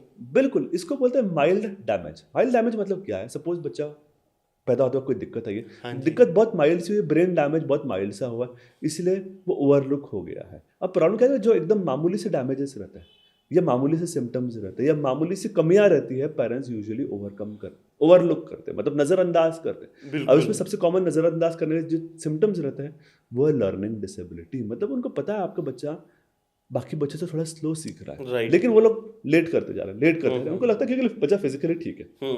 दूसरा जो कॉमन प्रॉब्लम्स आती है इसमें वो है स्क्विंट, आंखें टेढ़ी होना। थोड़ी सी आंखें तिरछी लग रही है, लेकिन उनको लगता है बच्चा फिजिकली ठीक है तो चल रहा है। राइट। नेक्स्ट प्रॉब्लम्स आती है सीजर्स, एपिलेप्सी। एपिलेप्सी को कोई भरोसा नहीं रहता, आने को पहले साल में भी आता, आने को 10 साल पे भी आ सकता है, आने को 20 साल पे भी आ आज सकता के टाइम में सर सीजर्स वाले काफ़ी ऐसे पेशेंट्स हैं जिनको सीजर वगैरह होते हैं। है। एपिलेप्सी बहुत कॉमन है, almost common 2 to 3 out of 100 have epilepsy या राइट सीजर्स। Sir, right. अब यूजुअली बच्चों वाले सीजर्स इतने बुरे नहीं रहते। बच्चों में जो सीजर्स रहते हैं 90% जो रहते हैं बुखार वाले रहते हैं, मतलब फीवर्स विद सीजर्स, उसको बोलते हैं फेब्राइल सीजर्स। उसको टेक्निकली एपिलेप्सी नहीं बोलते हैं। 95% बच्चे 5 साल तक बिना दवाइयों के बिल्कुल ठीक हो जाते हैं और उनको आगे जाके जिंदगी में कभी सीजर्स नहीं आते। लेकिन 5% ऐसे बच्चे रहते हैं जिनको बाद में जाके सीजर आ सकते हैं। तो बच्चों वाले सीजर्स बुखारी दौरा जो वाले रहते हैं, फेब्राइल सीजर्स, वो इतने घबराने वाली बात नहीं रहती है। एपिलेप्सी अगर अब देखा जाएगा तो बच्चों में ज़्यादा कॉमन है एडल्ट्स के हिसाब से। बच्चों के एपिलेप्सीज ज़्यादा कॉम्प्लिकेटेड है कंपेयर टू बड़े, लेकिन बच्चों के एपिलेप्सीज बड़ों के हिसाब से ज़्यादा अच्छी है बिकॉज आमतौर पे 10 से 14 साल पे 90% बच्चों की एपिलेप्सी खत्म हो जाती है। ओके। और 10% बच्चों की एपिलेप्सी जिनको 10 या 14 साल के बियॉन्ड भी सीजर्स आ रहे हैं, उनको फिर एडल्ट एपिलेप्सी या लॉन्ग एपिलेप्सीज या लाइफ लॉन्ग एपिलेप्सी या लाइफ लॉन्ग सीजर सिंड्रोम्स में चले जाते हैं। तो जिनकी एपिलेप्सी 10-14 साल पे ख़त्म नहीं हुई तो हमें एक आशंका रहती है कि अब इसकी दवाइयाँ आसानी से बंद नहीं होएगी, तो उसको बोलते हैं एज डिपेंडेंट एपिलेप्सीज। एपिलेप्सी 100 तरह की होती है, कोई कोई एपिलेप्सी अच्छी रहती, कोई कोई बुरी रहती, कोई कोई बहुत बुरी रहती है। 90% एपिलेप्सी अच्छी वाली रहती है, टचवुड। और सर इनकी क्या लाइफ टाइम मेडिसिन चलती है इस डिजीज में, या मेडिसिन किसी टाइम बाद बंद हो जाती है? मैं जैसे आपको बोला, बच्चों वाले एपिलेप्सीज यूजुअली बुरी नहीं होती, ओके, उनकी मेडिसिन जल्दी बंद हो जाती है। बंद हो जाती है। कभी कभी 3 साल, कभी कभी थोड़ा सा लंबा भी लगता है, 4 5 6 7 10 साल भी लग सकता है, लेकिन बच्चों वाली एपिलेप्सीज बेटर रहती है। लेकिन जो एडोलेसेंट एपिलेप्सीज रहती है, जिनकी शुरुआत 10 साल के बाद हो रही है, वो यूजुअली लंबी चलती है। उनका कोई फिक्स टेन्योर नहीं रहता कि 3 साल में बंद होगी, उनके लंबे भी चल सकती है। कई बार सर आपके पास क्या ऐसे पेशेंट्स आते हैं जिनको ओवर स्ट्रेस लेने की वजह से उनको ऐसी प्रॉब्लम आई हो ब्रेन की सर? स्ट्रेस की वजह से ब्रेन प्रॉब्लम्स बहुत सारी आती है। अगर आप उसमें सुनना चाहोगे तो उसमें अनलिमिटेड लिस्ट है। स्ट्रेस की वजह से क्या होता है? सबसे पहले एंजाइटी, डिप्रेशन। एंजाइटी डिप्रेशन की वजह से क्या सबसे मोस्ट कॉमन चीज़ क्या होती है? मेमोरी में दिक्कत, फोकस करने में प्रॉब्लम्स। अब इसकी वजह से क्या होता है? Adjustment problems. एडजस्टमेंट प्रॉब्लम्स मतलब इंटरपर्सनल रिलेशनशिप्स, राइट। लड़के की लड़की, हस्बैंड वाइफ की रिलेशनशिप, पेरेंट्स रिलेशनशिप, भाई बहन की रिलेशनशिप में तनाव आने लगता है। इसकी वजह से क्या होता है? वर्क कॉन्फिडेंस खराब होने लगता है, school performance, college performance, career performance, office performance खराब होने लगता है। इसकी वजह से नेक्स्ट मोस्ट इंपॉर्टेंट थिंग आती है headache, migraines. Stress, depression, anxiety की वजह से हेडेक, माइग्रेन ट्रिगर हो जाता है। अब हेडेक, माइग्रेन भी बहुत कॉम्प्लिकेटेड डिसऑर्डर है। हेडेक, माइग्रेन होता है वर्टाइगोस, सर्वाइकल, नमनेस, टिनिटस, ये सारे एक ही तरह के सिम्टम्स, एक ही बीमारी के अलग अलग स्पेक्ट्रम में सिम्टम्स। मतलब किसी भी चीज का स्ट्रेस जो हो वो दिमाग को बिल्कुल ही विनाश कर देगा। कहते हैं दिमाग को खत्म करने की तादाद पे ले जाता है एक स्ट्रेस स्ट्रेस लेवल। सिर्फ दिमाग को नहीं, अदर ऑर्गन्स में भी फर्क करता है। हार्ट धड़कन तेज होना, धड़कन, एंजाइटी होना, पाल्पिटेशन होना, हार्ट बीट इंक्रीज होना, आपको लगा कि बार बार हार्ट की बीमारी हो गई है, नमनेस होना, हाथ पैर सुन होना, गैस्ट्रिक सिम्टम्स भी आते हैं, आपको पता है। इनफैक्ट काफी सारे पेशेंट्स जिनको एसिडिटी की प्रॉब्लम्स हाँ है, जी। एक्चुअली उनको माइग्रेन रहता है, राइट। और वो सालों साल पेट का इलाज के लिए स्ट्रगल कर रहे हैं, और बट उनका मेन इलाज रहता है माइग्रेन। सर, और माइग्रेन का मोस्ट इंपॉर्टेंट कारण रहता है स्ट्रेस, लाइफस्टाइल। तो 2 दिन पहले भी सर हमारे पास पेशेंट्स आया एक, आप मानोगे नहीं, वो पेशेंट ना फास्ट रखता था सर, बहुत ज़्यादा फास्ट। वो फास्ट रखने की वजह से ऐसे फास्ट होते थे कुछ जिसमें वो बिल्कुल भी पानी भी नहीं पीते थे, और वो फास्ट रखने की वजह से पीजीआई वाले डॉक्टर ने बोल दिया कि आपके ब्रेन में प्रॉब्लम आ गई है फास्ट रखने की वजह से। राइट। अब इसको बोलते हैं हाइपोग्लाइसीमिया। खाना ना खाने की वजह से या फास्टिंग की वजह से 2 तरह की प्रॉब्लम्स आती है। एक, पानी कम होना, राइट। डिहाइड्रेशन। दूसरा, सोडियम कम होना, जिसको बोलते हैं हाइपोनाट्रीमिया। तीसरा कम है शुगर कम होना, जिसको बोलते हैं हाइपोग्लाइसीमिया। 3 तरह की प्रॉब्लम्स आती है। अब फास्टिंग की वजह से, इसकी वजह से क्या होता है? अब जो माइग्रेन वाले पेशेंट्स रहते हैं, उनका खाना पीना आधा घंटा भी ऊपर नीचे हो गया, खाना ब्रेकफास्ट मिस कर दिया, ऑफिस आ गया, ब्रेकफास्ट मिस किया, स्कूल आ गया, ऑफिस मिस हो गया। लड़कियां रहते वैसे खाना खाना, वेट कंजर्वेटिव रहती है, नहीं आती, इसकी वजह से उनको माइग्रेन्स होते हैं। सबसे पहली बात। Next most important part, epilepsy. Epilepsy वाले पेशेंट्स में भी ना डाइट का बहुत इंपॉर्टेंट रीजन है। खाने का रूटीन अगर कम ज़्यादा, उल्टा पुल्टा, फास्ट फूड, जंक फूड खाओगे तो फिर से आपको एपिलेप्सी का रिस्क बढ़ जाता है। नेक्स्ट थिंग, इसकी वजह से बहुत सी फीमेल्स में डाइट ना रूटीन होने की वजह से, एंजाइटी, डिप्रेशन, फूड क्रेविंग की वजह से पीरियड्स में प्रॉब्लम्स आने लगती है, पीसीओडी की कॉमन प्रॉब्लम्स आने लगती है। तो और दूसरा रहता है एसिडिटी। अब बहुत सी फीमेल्स रहती है, खाना रात में 8 बजे खाती है, सवेरे 6 बजे उठ जाती है, 10 बजे तक कुछ खाती है, तो उनका फास्टिंग ऑलमोस्ट 16 घंटे हो गया। उसकी वजह से उनका एसिडिटी हो गया, खाली पेट रखा, कुछ खाया नहीं, सवेरे सवेरे चाय पी रही और एसिडिटी हो गई। तो फास्टिंग एक इंपॉर्टेंट प्रॉब्लम है, जिसकी वजह से बहुत सारी प्रॉब्लम्स रिलेटेड होते हैं। सर आज के टाइम में आपके पास जो पेशेंट्स आते हैं वो मैक्सिमम मेल आते हैं, फीमेल आते हैं स्ट्रेस को लेके? दोनों। स्ट्रेस रिलेटेड यूजुअली फीमेल्स रहती हैं, Maximum- ऑलमोस्ट 80% फीमेल्स रहती है, 20% मेल्स रहता है। उस स्ट्रेस को सर कैसे इंसान कंट्रोल कर सकता है अपनी लाइफ में? देखो, स्ट्रेस, आप बिलीव नहीं करोगे, स्ट्रेस रिएक्शन जो है ना, वो एडल्ट लाइफ में नहीं आता है। वो स्ट्रेस जो है वो बचपन की लाइफ से आता है। तो अगर हम पूछेंगे किसी मेरे पास फीमेल आई है, 30-40 ईयर्स की फीमेल आई है, आपको हेडेक की प्रॉब्लम कब से? वो बोलते हैं जब से मैं 8th-7th स्टैंडर्ड की हूँ तब से। मतलब उनको चाइल्डहुड ऑनसेट से शुरू हो गया। उनका बेसिक पर्सनैलिटी ही स्ट्रेस वाला है। आपको पता है स्ट्रेस आता क्यों है? सबसे मोस्ट इंपॉर्टेंट पार्ट, स्ट्रेस लड़कियों में क्यों आता है? स्ट्रेस आता है लड़कियों में अपनी मदर्स की वजह से। मदर्स यूजुअली एंग्शियस पड़ी रहती है, लड़कियों के पीछे पड़ी रहती है, हाथ धो के, तू ये नहीं किया, तूने वो नहीं किया, तूने खाना नहीं खाया, तूने बेड ऐसे नहीं रखा, तूने वो नहीं रखा, तूने ये नहीं किया। कंटिन्यूस बम्बार्डमेंट की वजह से उनका दिमाग में प्रेशर रहता है, तो वो भी उसी तरह रिएक्ट करना सीख जाती है। तो जब वो बड़ी होती है वो सेम अपने मदर्स के फीचर्स उठाने लगती है। मतलब कहीं ना कहीं चाइल्ड टाइम में ओवरबर्डन, किसी भी चीज़ का ओवरबर्डन होने की वजह से भी अडल्ट एज में जाके उनको स्ट्रेस की प्रॉब्लम आती है। बिल्कुल। इनफैक्ट मेरा एक यूट्यूब वीडियो जो मैं ऑलरेडी बना रहा हूँ, ओके। उसमें बना रहा हूँ कि 13 phase of stress in females life, मतलब फीमेल की लाइफ में, वुमेन की लाइफ में 13 डिफरेंट फेजेस ऑफ स्ट्रेस है। हर एक फेज ऑफ स्ट्रेस यूनिक है, उसको हैंडल करने का टेक्निक डिफरेंट है। राइट फ्रॉम वो जब वो लड़की 5 साल के टिल वो 80 साल की होती है, ये सारे फेज, इनफैक्ट 13 भी नहीं, शायद से थोड़ा ज़्यादा ही बन जाते हैं। जब मैं टोटल करने लगता हूँ 15-16 बन जाते हैं। और हर एक को हैंडल करने का टेक्निक डिफरेंट है, डेलिकेट है। क्या टेक्निक है सर, थोड़ी सी हमारे दर्शकों को बताओ। अब यहाँ पर आता है मोस्ट इंपॉर्टेंट पार्ट आता है इनसाइट। इनसाइट मतलब अवेयरनेस की प्रॉब्लम्स आ रहा है, प्रॉब्लम्स क्यों आ रही है और उसको रिस्पॉन्स कैसे कंट्रोल करना है। एग्जाम्पल, अब जब मैं अगर बात करूंगा, सपोज मैं 5 साल की लड़की की बात करता हूँ। 5 साल की लड़की को स्ट्रेस क्यों आता है बताओ। 5 साल की लड़की को स्ट्रेस आने के 2 रीजन आते हैं। सबसे पहले रीजन आता है मदर्स थोड़ी सी डोमिनेटिंग है, मदर ऊंचा बोलती है, मदर्स इमोशनल है, मदर्स रोती रहती है, या मदर और फादर के कॉन्फ्लिक्ट्स, मदर और फादर में हमेशा कॉन्फ्लिक्ट, तो इसकी वजह से स्ट्रेस आने लगता है। राइट। दूसरा स्ट्रेस आता है 5 साल की लड़की में आता है, वो है सिबलिंग स्ट्रेस। सिबलिंग स्ट्रेस मतलब या तो बड़ी बहन या तो छोटी बहन। लड़की को लगता है कि मदर से बड़ी को ध्यान दे रही, मेरे को ध्यान नहीं दे रही, या मैं बड़ी हो गई, अब छोटा बच्चा 2 साल का है, मदर से उसको जाकर मुझे भूल गई है। तो वो एक फीलिंग, लॉस्ट फीलिंग फील करती है, वो फीलिंग ऑफ रिजेक्शन उसको आने लगता है। उसको लगता है कि मुझे कोई प्यार ही नहीं करता, पापा भी सिर्फ छोटी बहन को देख रही है, मम्मी भी छोटी बहन को देख रही है, मेरे को तो कोई देख ही नहीं रहा, मैं तो दादी के पास ही पली बड़ी हूँ। तो यहीं से वो उसको उदासी आने लगती है, उसको लगता है कि मेरे माँ बाप मेरे से प्यार करते ही नहीं है। आप एक बहुत इंटरेस्टिंग स्टोरी है मेरे पास, एक है ना, 19 साल की लड़की आई थी, पिछले हफ्ते आई थी। अपने क्लोज फ्रेंड के साथ आई थी, बॉयफ्रेंड के साथ आई थी। उसका बहुत अच्छा बॉयफ्रेंड था, उसके और 2 प्रीवियस रिलेशनशिप्स हो चुके। अब सोच के देखो, 19-20 साल की लड़की के ऑलमोस्ट 3 रिलेशनशिप्स हो चुके। अब वहां से रीजन क्या, तो बाद में मैं उसको, उसके फ्रेंड को मैंने बाहर भेज दिया। उसकी मेरी बहुत अच्छी बात है, पहले तो रोने लग गई। उसको मैंने क्या बोला कि मेरे फादर मुझे प्यार ही नहीं करते। सबसे पहली बात उसकी वो है। वो उसने ऐसा क्यों बोला, बोले मेरे फादर ने मुझे मारा। क्यों मारा? बहुत इंटरेस्टिंग पार्ट रहेगा। ऑब्वियसली फादर से अपनी लड़कियों को मारेंगे नहीं, लेकिन बात कुछ ऐसी होगी कि मारा। तो उसमें ऐसा होता है कि मदर फादर के बीच में कुछ आर्गुमेंट हो रही थी, और लड़की ने अपने फादर को बोल दिया, आप फादर मम्मी से ठीक से बात क्यों नहीं करते।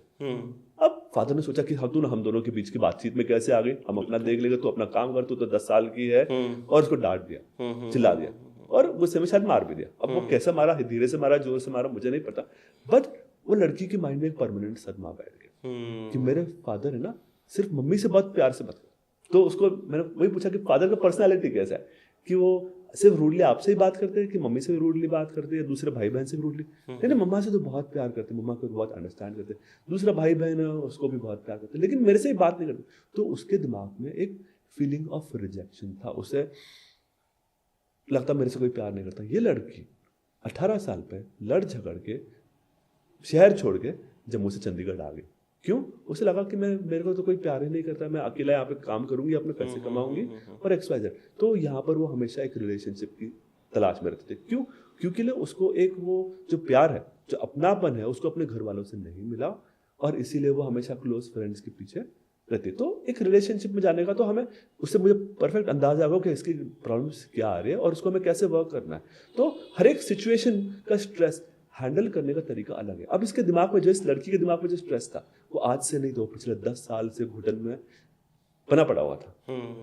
तो हमें वो रियलाइज कराना पड़ता है, ओके, हमें समझना पड़ता है। अब उस लड़की की प्रॉब्लम आज तक किसी ने समझी नहीं, पता है, आप बिलीव नहीं करोगे। तो मैं उनको उस लड़की से वही पूछा, तो फिर अपनी मदर से बात नहीं की, मदर से डिस्कस नहीं किया। मैं उनसे बोला क्या बात, मम्मा अपने काम में बिजी रहती है, मम्मा भी वर्किंग है, फादर गवर्नमेंट जॉब पे अपने ऑफिस में बिली है, वो अपने से ऑफिस जाते हैं, खाते पीते आके सो जाते हैं, किसी से बात नहीं करते। तो ये भी एक स्ट्रेस है। हमें लगेगा कि स्ट्रेस नहीं है, बट फादर ने कुछ एक बार शायद हल्के से कुछ बोल दिया रहेगा, बाकी फादर ने कुछ बोला नहीं। तो मुझे लगता है ना, एक यहाँ पे फिर से और एक चीज दिख के आती है, इसको बोलते हैं फिर से सोशल इमोशनल रेसिप्रोकेसिटी। मतलब फादर ने सिर्फ 2 मिनट के लिए ही अगर लड़की से पूछ लेते उसका हाल चाल, तेरे स्कूल में क्या चल रहा है, तेरे पढ़ाई में क्या चल रहा है, तेरे फ्रेंड के साथ कैसे चल रहा है, सिर्फ 5 मिनट अगर रोज फादर ने और मदर ने दोनों ने मिलकर दिया रहता ना, तो लड़की को हमेशा एक फीलिंग रखती कि फीलिंग ऑफ बीइंग लव्ड, कि मेरे बारे में लोग ख्याल करते, मेरे बारे में कंसर्न्ड है वो।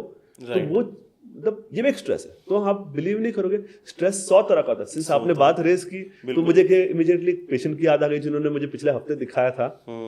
आपके पास सर फिर तो जिनके ऐसे यंग जनरेशन बहुत आती होगी जिनके दिल टूटे हुए हैं, वो डिप्रेशन में चले जाते हैं सर, वैसे भी कुछ पेशेंट्स आते हैं आपके पास? ब्रेकअप वाले बहुत कपल्स आते हैं, यंग ब्रेकअप वाले, मैरिड भी आते हैं, अनमैरिड भी आते हैं। मैरिड जिनके मैरिज में रिलेशनशिप इश्यूज चल रहे हैं, अनमैरिड जो ऑब्वियसली ब्रेकअप हुआ है। अब ये जानना पड़ता है ब्रेकअप क्यों हुआ है, ये बहुत इंटरेस्टिंग पार्ट है। जब तक आप ये ब्रेकअप का लॉजिक नहीं समझते हो तब तक आप उनको हेल्प नहीं कर सकते। तो उसमें हर एक सिचुएशन एक यूनिक सिचुएशन। अब मैंने कम से कम 100 ब्रेकअप वाले कपल से ऊपर देख चुका हूँ, किसी दो की स्टोरी सेम नहीं रहती और हर एक के हालात डिफरेंट रहते हैं। हमें वो लड़की और लड़के के understanding level, maturity level, intelligence level, work level और financial level, family structure level, ये सबको एनालाइज करके उनको एक यूनिक सॉल्यूशन देना पड़ता है। अब आपको जो मैं सॉल्यूशन दूंगा जरूरी नहीं आपके फ्रेंड को दे सकता हूँ। बिल्कुल। आप एक वर्किंग एम्प्लॉय हो, राइट, एक कॉर्पोरेट एम्प्लॉय हो, राइट, आपका फ्रेंड जो है वो एक शॉपकीपर है, एक तीसरा बंदा है जो और स्मॉल लेवल एम्प्लॉय, तीनों का थॉट प्रोसेस अलग है। तो मुझे आपको सॉल्यूशन वो देना है जो आपके लिए फिजिबल हो। और आज के टाइम में तो सर जिस हिसाब से ब्रेकअप होते हैं, ब्रेकअप की वजह से बहुत ऐसे बॉयज़ गर्ल्स हैं जो डिप्रेशन में चले जाते हैं। और आज के टाइम में तो छोटी छोटी उम्र में ही लड़के लड़कियां दिल तोड़वा के बैठ जाते हैं, 10-10 साल की एज में, जहां पढ़ने की उम्र होती है, और वहां लड़के लड़कियां दिल तोड़वा के बैठ जाते हैं सर। राइट। अब देखो दिल टूट के फर्क कब पड़ता है, मोस्ट इंपॉर्टेंट पार्ट। अब यहाँ पर आता है सेल्फ मोटिवेशन और डिजायर। अब सपोज एक लड़का एक लड़की है, जॉब कर रही है, 25-26 साल की है और एक रिलेशनशिप में उसका ब्रेकअप हो गया है। अब उसको उस रिलेशनशिप से फर्क नहीं पड़ता क्योंकि 12 घंटे अपने जॉब में बिजी है वो, 1 घंटा उस बॉयफ्रेंड के साथ डाल रही है, ठीक है। लेकिन एक दूसरी लड़की है जो कुछ नहीं कर रही है, वो सिर्फ कॉलेज जा रही है 4 घंटे, बाकी 12 घंटे इस लड़के के भरोसे बैठी है, उसकी जिंदगी में और कोई प्रायोरिटी ही नहीं है। तो डिप्रेशन के इफेक्ट्स, ब्रेकअप के इफेक्ट्स उन कपल्स में होते हैं जहां पर उनके पास कोई ऑल्टरनेटिव सोर्स ऑफ वर्क या एजुकेशन या लाइफस्टाइल सपोर्ट नहीं है। तीनों चीजें इंपॉर्टेंट है। राइट। अगर मेरा सपोज मैं काम में इतना बिजी हूँ, आप मेरे साथ आज चाय पीने नहीं चलो, मुझे फर्क नहीं पड़ता, ठीक है यार तुम देखो चाय पीने नहीं आना है, मतलब मैं अपने काम में लैपटॉप लेके बैठ जाऊंगा। एग्जैक्टली। या तुम नहीं आना, मैं अपने क्लिनिक में बैठ जाऊंगा, मुझे कुछ फर्क नहीं पड़ता आप आए या नहीं आए, क्योंकि आप नहीं आए तो मेरे पास काम बहुत सारा पड़ा हुआ है। लेकिन अगर इमेजिन करो मैं 5 बजे क्लिनिक बंद कर दिया, मेरा ऑफिस बंद कर दिया और 5 बजे के बाद खाली हूँ, फिर मुझे आपकी याद आएगी। बिल्कुल। क्या यार बंदा आ क्यों नहीं रहा है, रोज मेरे को मिलता है, आज क्या हो गया ऐसे। बिल्कुल। क्योंकि मेरे पास ये बैकअप टाइम है, मेरे पास कुछ नहीं है। कुछ नहीं है। अब बैकअप टाइम सपोज आप नहीं आते हो, मैं 5 बजे क्लिनिक बंद कर देता हूँ, लेकिन मेरे को लगता है कि चल ठीक है यार ये नहीं आया तो कुछ नहीं होता, मेरे पास 2 नेटफ्लिक्स की सीरीज पड़ी, तो मैंने इसको बोलते हैं सेल्फ डिजायर, कि अगर आप नहीं हो तो मेरे पास ऑल्टरनेटिव ऑप्शंस रेडी है कि मैं क्या करूंगा। तो इसको बोलते हैं इनसाइट। इनसाइट मतलब अगर एक चीज की कमी हो उसको हम कैसे पूरी करें। तो यही है ब्रेकअप को हैंडल करने की ट्रिक, कि आपका बैकअप कितना है, कितना आप सेल्फ रिलायंट हो। मैं तो ब्रेकअप से ओवरकम करने का एक ही तरीका है, आप बनो सेल्फिश। सेल्फिश मतलब खुद के लिए काम करो, दिन भर काम करो, खुद सीखो, कुछ और स्किल सीख सकते हो, प्रोफेशनल टाइपिंग सीख सकते हो, प्रोफेशनल सॉफ्टवेयर सीख सकते हो, वीडियो एडिटिंग सीख सकते हो, कुकिंग सीख सकते हो, बेस्ड ऑन इंटेलिजेंस आप वो एक्टिविटी चूज करो जब आप फ्री हो गए। और नेक्स्ट थिंग रहता है लर्निंग। अगर आपके पास फ्री टाइम है, मुझे अगर मौका मिल गया, अब सपोज मैं रोज आपसे 2 घंटा बात करता हूँ, आज आपने मुझे डिच कर दिया, XYZ रीजन की वजह से आपको काम आ गया, अब मैं क्या करूँ। अब लोग क्या करते हैं ऐसे सिचुएशन में, ये तो दारू पी के शहीद हो जाते हैं लड़के लोग, सबसे पहली प्रॉब्लम। सही बात है। अल्कोहलिक वही है आज के टाइम में, हर अल्कोहल बंदा क्यों लेता है, वो गम बुलाने के लिए, लोग गम बुलाने के लिए। या फिर मैं सोचूंगा चल ठीक है अरे बंदा नहीं है तो मैं अपना लैपटॉप लेके काम कर लेता हूँ, मेरा एटलीस्ट 4 मेरे प्रोजेक्ट्स पड़े हैं, 4 वर्ड डॉक्यूमेंट्स मैंने बना के रखने, XYZ मुझे काम करना है, मेरे पास 100 काम की लिस्ट ऑलरेडी पड़ी है। मतलब सच आप बिलीव नहीं करोगे, मेरे पास इतने काम है कि अगर मैं कुछ भी ना करूं तो भी मैं बिजी रहने वाला हूँ। बिल्कुल। तो मुझे लगता है यही इंपॉर्टेंट पार्ट है एडिक्शन का। सिंस आपने ये बात की, एडिक्शन पे हम डिस्कस करते हैं। एडिक्शन क्यों होता है? 8 घंटा बंदा जॉब करता है, हम ना स्मोक का एडिक्शन देखते हैं सर, हम कॉर्पोरेट सेक्टर में हम देखते हैं कि ना मैक्सिमम जो एम्प्लॉय होते हैं वो स्मोकिंग बहुत ज़्यादा करते हैं कॉर्पोरेट सेक्टर में सर। हम पूछते हैं उनसे क्यों कर रहे हो, तो यार अपना स्ट्रेस लेवल दूर करने के लिए कर रहे हैं। अब मेरे में भी एडिक्शन, आप बिलीव नहीं करोगे, मेरे में बहुत गंदा अब जब सपोज मेरे दिमाग में बिल्डअप हो रहा है हीट मतलब काम का स्ट्रेस बिल्डअप हो रहा है, बहुत काम हो गया, बहुत कम काम हो गया, XYZ काम हो गया, तो स्ट्रेस हुआ तो हमें क्या रहता है, रिएक्शन, चलो ऑफिस से बाहर जाता हूँ। ऑफिस से बाहर जाए तो सबसे पहले क्या दिखता है हमें, वो चाय वाला ठेले वाला दिखता है। बिल्कुल। चाय वाले के पास सिगरेट्स रहती है, तो लोग एक चाय लेते हैं और स्मोक करते हैं। अब मेरे क्लिनिक के बाहर ही बहुत सारे कॉर्पोरेट ऑफिस है, तो सारे मुझे कॉर्पोरेट एम्प्लॉइज बहुत अच्छे से जानते हैं, मैं सबको एटलीस्ट फेस टू फेस जानता हूँ। और क्योंकि मैं डॉक्टर, मुझे कहीं ना कहीं लोगों ने दिखाया था, तो उनका और मेरा हमारा एक बॉन्डिंग रहता है। सब लोग स्मोक कर रहे थे, बोला लेकिन मेरा मोटिवेशन लेवल स्ट्रॉन्ग है, मुझे एडिक्शन है चाय का। अच्छा। मैं चाय पी लेता हूँ। बोला मैं सिगरेट को नहीं लेता हूँ। अच्छा, बोला वो चीज़ का मुझे बिजी रखने के लिए, स्ट्रेस फ्री करने के लिए मुझे ऑफिस से निकलना था, मैं निकल लिया। मुझे कुछ तो पीना था, मैंने चाय ले ली, मैंने पी ली। लेकिन उसको भी ब्रेक कर सकते हैं, जरूरी नहीं है कि चाय का एडिक्शन भी एक्चुअली बुरा होता है, क्योंकि उससे भी 100 बीमारियां होने लगती है। उसका सबसे सिंपलेस्ट तरीका रहता है कि बीच में मैं ये कर रहा था कि मैं ग्रीन टी लेके बैठता था। मेरे क्लिनिक में वाटर डिस्पेंसर है, ओके। मैं गर्म पानी लेके आता था। ठीक है। मेरे ऑफिस के इसमें टी बैग्स 10 फ्लेवर्स के पड़े थे, रोज मैं अलग अलग डिप करके रहता था। तो मेरा एडिक्शन एक वो क्रेविंग था जिसको मैंने फुलफिल कर दिया था 10 अलग अलग फ्लेवर से। सवेरे एक फ्लेवर, दोपहर में दूसरा फ्लेवर, शाम में तीसरा फ्लेवर। तीसरी बात क्या है ना उसमें, क्योंकि वो बॉइल्ड वाटर है, बॉइल्ड वाटर ठंडा होने को और पीने को कम से कम 10-15 मिनट लग जाता है। बिल्कुल। तब तक स्ट्रेस लेवल डाउन हो जाता है। बिल्कुल तो वो जब आपको स्मोकिंग से प्लेजर मिल रहा है, ये चाय से प्लेजर मिल रहा है, उसको एक रिप्लेस कर सकते हैं ग्रीन टी से। तो मुझे एक बीच में ये ग्रीन टी वाला एडिक्शन भी आ गया था, लेकिन वो एडिक्शन है ना हानिकारक नहीं है। सबसे मोस्ट इंपॉर्टेंट बात, मैं अगर 10 ग्रीन टी भी पी लूंगा तो मुझे वो नुकसान नहीं करेगी, इनफैक्ट वो फायदा करेगी। क्यों? आज के टाइम में सर मैक्सिमम लोग ये चाय के बहुत ज़्यादा एडिक्टेड होते हैं, और आपने बहुत अच्छा बताया कि ग्रीन टी, तो हम चाय को छोड़ के क्या ग्रीन टी पिए अगर, तो वो हमारे शरीर के लिए फायदेमंद होगा या हानिकारक होगा सर? ग्रीन टी बहुत ही फायदेमंद है, 100 फ्लेवर्स आते हैं। अब ग्रीन टी फायदेमंद क्यों रहता है चाय के हिसाब से? मोस्ट इंपॉर्टेंट बात, ग्रीन टी में दूध नहीं रहता है, दूध में कैलोरीज रहती है, उसमें चीनी नहीं रहती है। बहुत से लोग चीनी डालते हैं, बट चीनी के बिना भी ले सकते हैं। बिल्कुल। तो शुगर फ्री हो गया। राइट। ग्रीन टी में सिर्फ गर्म पानी है, राइट। 100 to 200 ml गर्म पानी। अगर आप दिन में 8 बार सपोज या 5 बार पीते हो, तो आपका 1 लीटर अप्रोक्सीमेटली वाटर इनटेक हो गया। वाटर इनटेक ज्यादा रहना बॉडी पॉइंट ऑफ व्यू से बहुत अच्छा है। दूसरा, हॉट वाटर है, डाइजेशन ठीक होगा, कॉन्स्टिपेशन ठीक होगा, एसिडिटी ठीक हो जाएगी, आपका वाटर ठीक लेवल ठीक रहेगा, आपको हेडेक, वर्टाइगो, माइग्रेन्स कम हो गए, आपका किडनी में ब्लड फ्लो ठीक रहेगा, आपका यूरिन ठीक होगा। तो आपके बहुत सारे बॉडी सिस्टम्स पानी पीने से ठीक हो जाता है। चाहे गर्म पानी पियो, चाहे नॉर्मल पानी पियो, उससे फर्क नहीं पड़ता। लेकिन मोर इंपॉर्टेंट है, उसे गर्म पानी या ग्रीन टी लेने से ना आपकी चाय स्किप हो रही, वो इंपॉर्टेंट पार्ट है।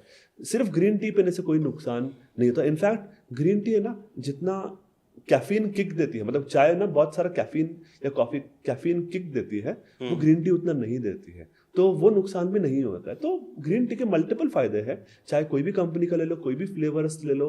अब मुझे शौक है, चलो अब ऑब्वियसली मैं अगर एक फ्लेवर पीते रहूंगा तो मैं भी बोर हो जाऊंगा, तो उसको बोर ना हो इसीलिए मैं अलग अलग फ्लेवर्स, तो मैं अमेजोन पे शॉपिंग करता हूँ, बिंज शॉपिंग करता हूँ, डिफरेंट ग्रीन टी की मंगाता हूँ, लाके रख देता हूँ मैं, और ऑफिस में अपने ड्रॉर में रखता हूँ।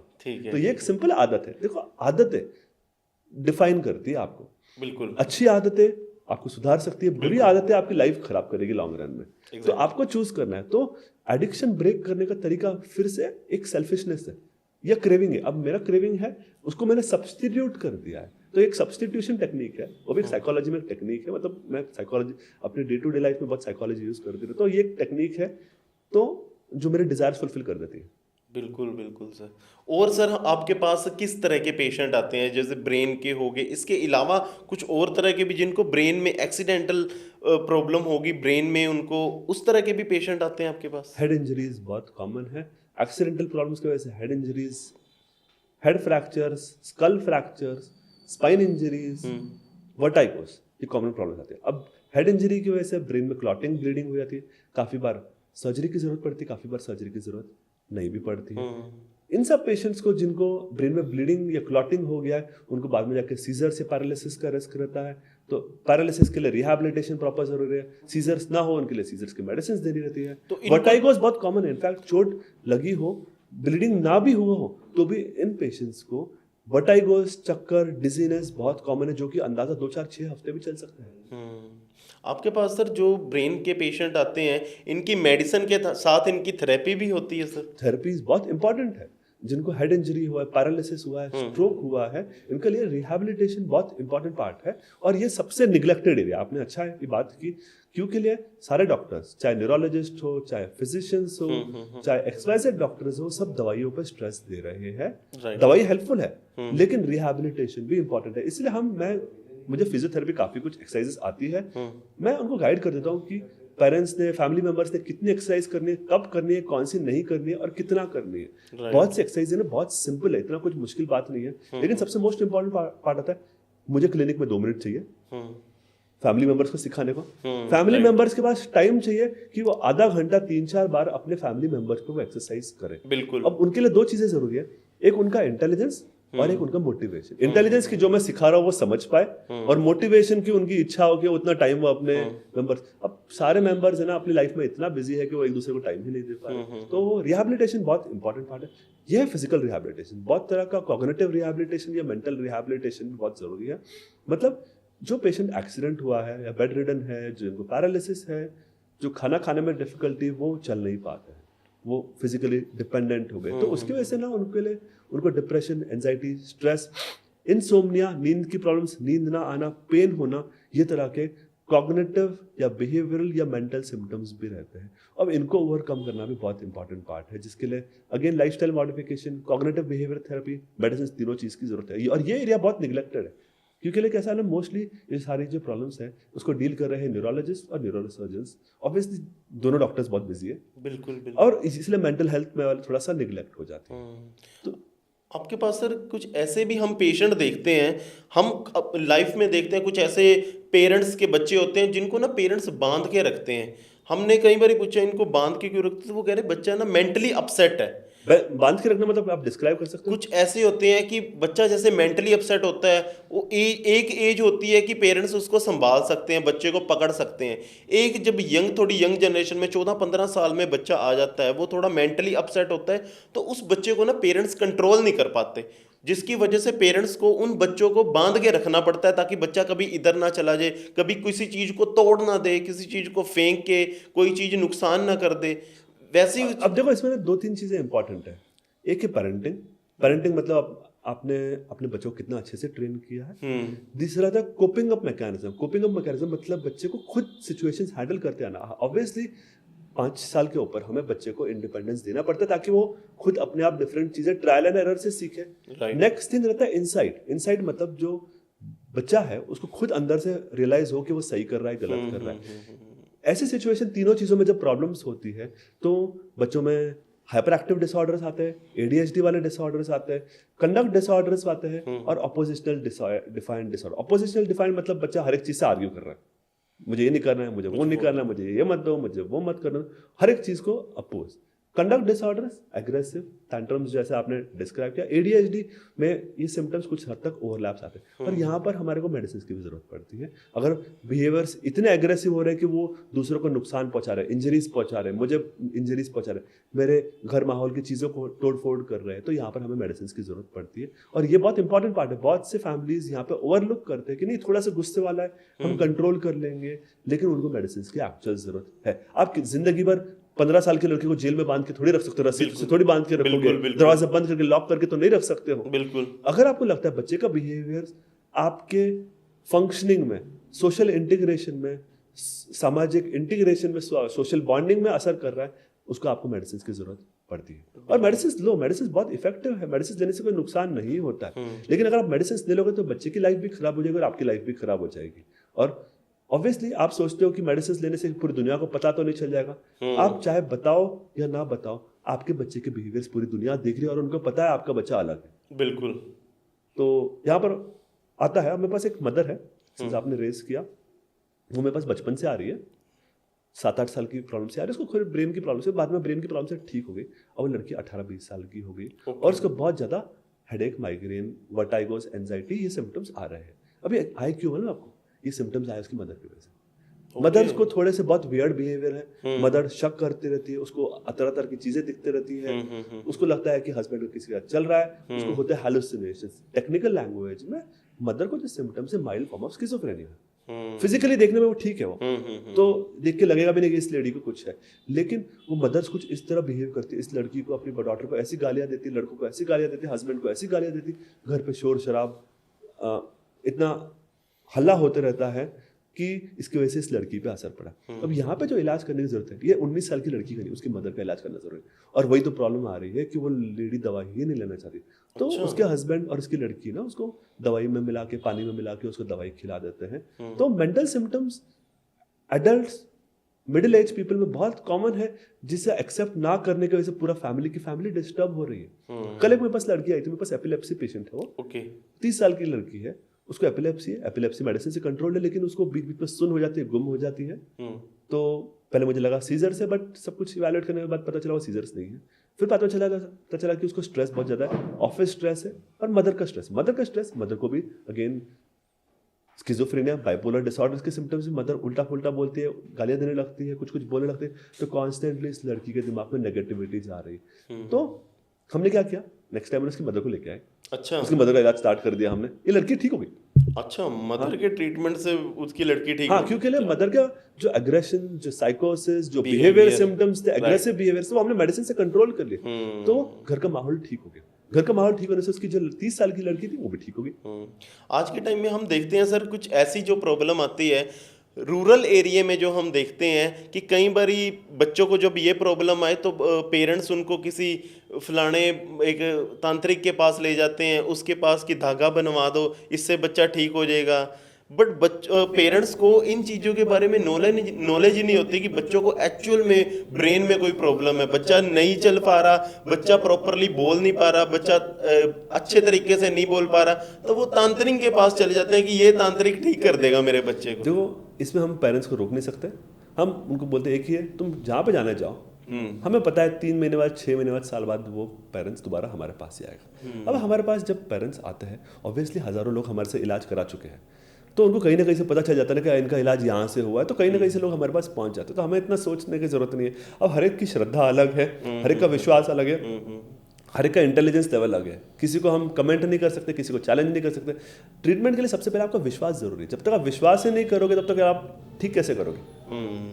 तो क्या सर इसका होम्योपैथिक में भी कोई ट्रीटमेंट है इस चीज़? मैं इस चीज़ में कोई कमेंट नहीं कर सकता हूँ। मुझे देखो, हर एक पैथी एक डिफरेंट तरीके से इलाज करती है, हर एक पैथी अलग अलग प्रॉब्लम्स पे हेल्प करती है। अगर आपके सिम्टम्स कोई XYZ मेडिसिन लेने से ठीक है, आप बेशक ले सकते हो। अगर XYZ मेडिसिन असर नहीं कर रही है 2-3 महीने से ज़्यादा, उस मेडिसिन से कंटिन्यू नहीं रखना चाहिए। मतलब हम मैक्सिमम देखते हैं कि कहीं ना कहीं पेरेंट्स की वजह से, पेरेंट्स टाइमली बच्चों को प्रॉपरली टाइम नहीं दे पाते, उस वजह से बच्चों को ये प्रॉब्लम होती है। मैक्सिमम कहीं ना कहीं इस बीमारी के पीछे पेरेंट्स का हाथ जरूर होता है। बच्चे इंटेलिजेंट है, उसमें भी पेरेंट्स का हाल है। बच्चा सुपर इंटेलिजेंट है, उसमें भी पेरेंट्स की वजह से। बच्चा नंबर 1 है, तो भी पेरेंट्स की वजह से। बच्चा 35% मार्क्स ला रहा है, तो भी वो पेरेंट्स की वजह से। बच्चे का पढ़ाई में इंटरेस्ट नहीं है, तो भी पेरेंट्स की वजह से। बच्चा अच्छा क्रिकेटर है, तो भी पेरेंट्स की वजह से। पेरेंट्स ने जिस तरह की आदतें अपने बच्चों को लगाई है, तो वो उस तरह करता। अब मैंने सुना है सचिन तेंदुलकर 3 साल की उम्र से क्रिकेट खेल रहा है। राइट। अगर उसके पेरेंट्स पढ़े रहते कि तू बेटा स्कूल जा, पढ़ाई कर, तू क्रिकेट मत खेल, तो काम चलता नहीं। पेरेंट्स ने एक काम बहुत अच्छा किया, उसको बहुत अच्छे से मोटिवेट किया, उसको अच्छे से ट्रेनिंग दी, बेस्ट क्वालिटी ट्रेनिंग प्रोवाइड की। उसने कम उम्र से क्रिकेट खेलना स्टार्ट किया और 16 साल की एज पे इंटरनेशनल करियर पे सबसे हाईएस्ट स्कोरिंग क्रिकेटर है। बिल्कुल। तो कोई भी अचीवमेंट के लिए पेरेंट्स का बहुत इंपॉर्टेंट रोल है। बट आज के टाइम में देखो, हर एक की लाइफ इतनी बिजी हो गई है कि पेरेंट्स अपने बच्चों के लिए नहीं टाइम निकाल पाते, किसी और के लिए तो क्या निकालना, पेरेंट्स अपने बच्चों पे ही ध्यान नहीं दे पाते।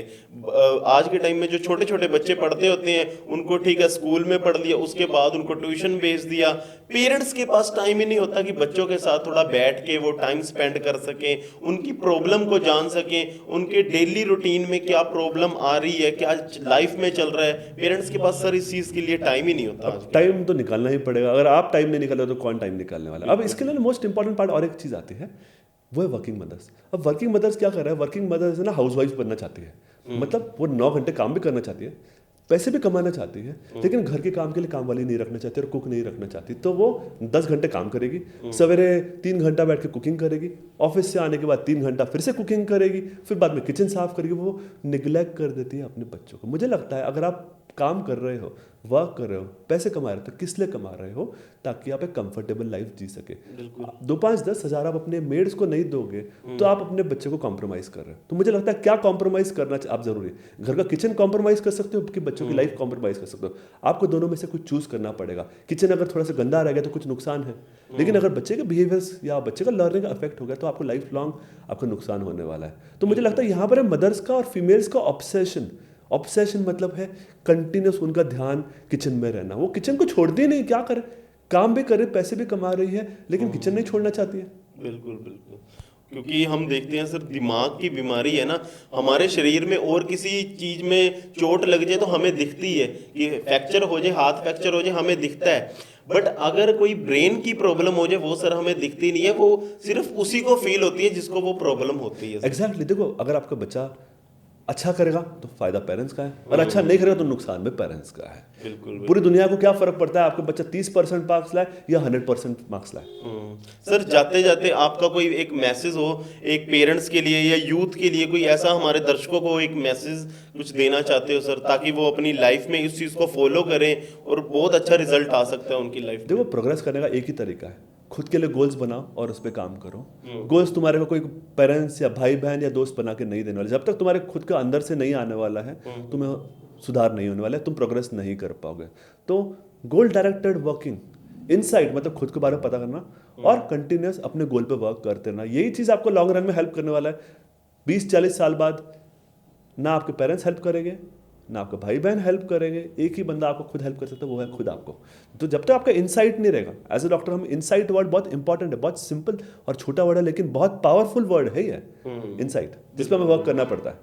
Thank you so much sir, आपने टाइम निकाला इतना, और मेरे ख्याल से ये मेरा one of the best podcast रहा है जिसमें मेरे को इतनी नॉलेज मिली है सर। और आज के टाइम में जो चीज़ आपने हमें बताई है ये नॉर्मल हर एक इंसान की लाइफ में आती है। स्ट्रेस हर एक इंसान की लाइफ में है, चाहे आपने जैसे 5 साल के बच्चे की भी एग्जांपल दी है और एक 70 साल का जो बंदा है उसकी लाइफ में भी प्रॉब्लम आती है। वो भी स्ट्रेस इस चीज़ का होता है कि मेरे बच्चे पूछते नहीं है, मेरे बच्चे मेरे को प्रॉपरली खाना नहीं देते, उस वजह से भी स्ट्रेस लेवल है आज के टाइम में, वो एज नहीं देखता है, वो हर एक लाइफ में आता है। तो thank you so much sir, आपने जो आज नॉलेज दी है इससे बहुत लोगों को सीखने को मिलेगा। और सर प्लीज़ एक बार ही अपना आप टाइमिंग एक बार ही बता दें और अपना कॉन्टैक्ट नंबर बता दें, सो दैट जिनके घर में ऐसे पेशेंट्स हैं वो आपके कैसे कॉन्टैक्ट कर सकते हैं। राइट, सबसे मोस्ट इंपॉर्टेंट पार्ट, यूट्यूब में हमारा डिस्क्रिप्शन लिखा है, डिस्क्रिप्शन में हमारा कॉन्टैक्ट आईडी, मेरे वेबसाइट एड्रेस, वेबसाइट टाइमिंग्स, ये बहुत क्लियर कट लिखे है, मेरे असिस्टेंट का नंबर है, उससे प्लीज़ आप कोऑर्डिनेट कर सकते हो। मेरा वेबसाइट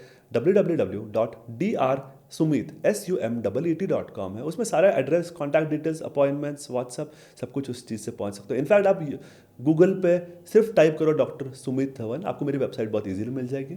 सर आपका क्लिनिक कहाँ पे है, सो दैट कुछ अगर पेशेंट्स ने मिलना हो तो कहाँ पे आपके क्लिनिक पे आ हमारा सकते क्लिनिक, मैं क्लिनिक सेक्टर 8 में चंडीगढ़ में वर्क कर रहा हूँ, अपोलो क्लिनिक चंडीगढ़ में। अपोलो। एग्जैक्ट एड्रेस टाइमिंग्स मेरी वेबसाइट पे दी हुई है, सब मेरी वेबसाइट पे जाइए, सारी डिटेल्स आपको बहुत इजीली मिल जाएंगी, कब मैं हूँ कब नहीं हूँ। मेरे व्हाट्सअप स्टेटस पे हम बहुत टाइमली अपडेट कर देते हैं, हम जब ट्रैवल कर रहे हैं, कोई मेरे विजिटिंग क्लिनिक्स है, कोई न्यू इन्फॉर्मेशन है, मैं पेरिफेरल विजिट्स में जाता हूँ यमुनानगर और कुरुक्षेत्र बीच बीच में, तो वहाँ पर भी पेशेंट्स देखता हूँ। तो ऑलमोस्ट काफ़ी लोगों को ऑलरेडी पता है, बट और कोई न्यू चेंजेस रहेंगे हमारे शेड्यूल में, कोई और सिटीज़ ऐड करते हैं तो मेरी वेबसाइट पे वो हमेशा अपडेटेड रहेंगे वो। Thank you so much sir, आज आपने टाइम निकाला, thank you so much, really grateful too. Thank you. तो ये थी एक मुलाकात डॉक्टर सुमित धवन जी के साथ, और मेरे ख्याल से इनके पॉडकास्ट से हमें यही सीखने को मिला है कि पेरेंट्स को अपने बच्चों को टाइम देना बहुत ज़्यादा ज़रूरी है। सिर्फ बच्चों को स्टडी ही सिर्फ इम्पोर्टेंट नहीं है बच्चों की लाइफ में, आप बच्चों के साथ टाइम स्पेंड करो। और यंग जनरेशन में हम देखते हैं कि आज के टाइम में कुछ ऐसे हार्ट ब्रेक हो जाते हैं जिसकी वजह से लोग स्ट्रेस में चले जाते हैं। देखो, लाइफ में हर एक चीज़ का अपना गोल बनाओ, सो दैट आप अपनी लाइफ, अपने अंदर का जो स्ट्रेस है उसको दूर कर सकें। और ये बहुत ही ज़्यादा बढ़िया पॉडकास्ट है, अपनी लाइफ में इस चीज़ को इम्प्लीमेंट करें और बहुत कुछ सीखने को मिलेगा आपको। ऐसे ही नए नए पॉडकास्ट देखने के लिए हमारे चैनल को लाइक करें, शेयर करें और चैनल को सब्सक्राइब जरूर करें, सो दैट और ऐसी अच्छी अच्छी नॉलेज आपके तक जल्दी पहुंचा कर सकें। थैंक यू सो मच, बहुत बहुत धन्यवाद।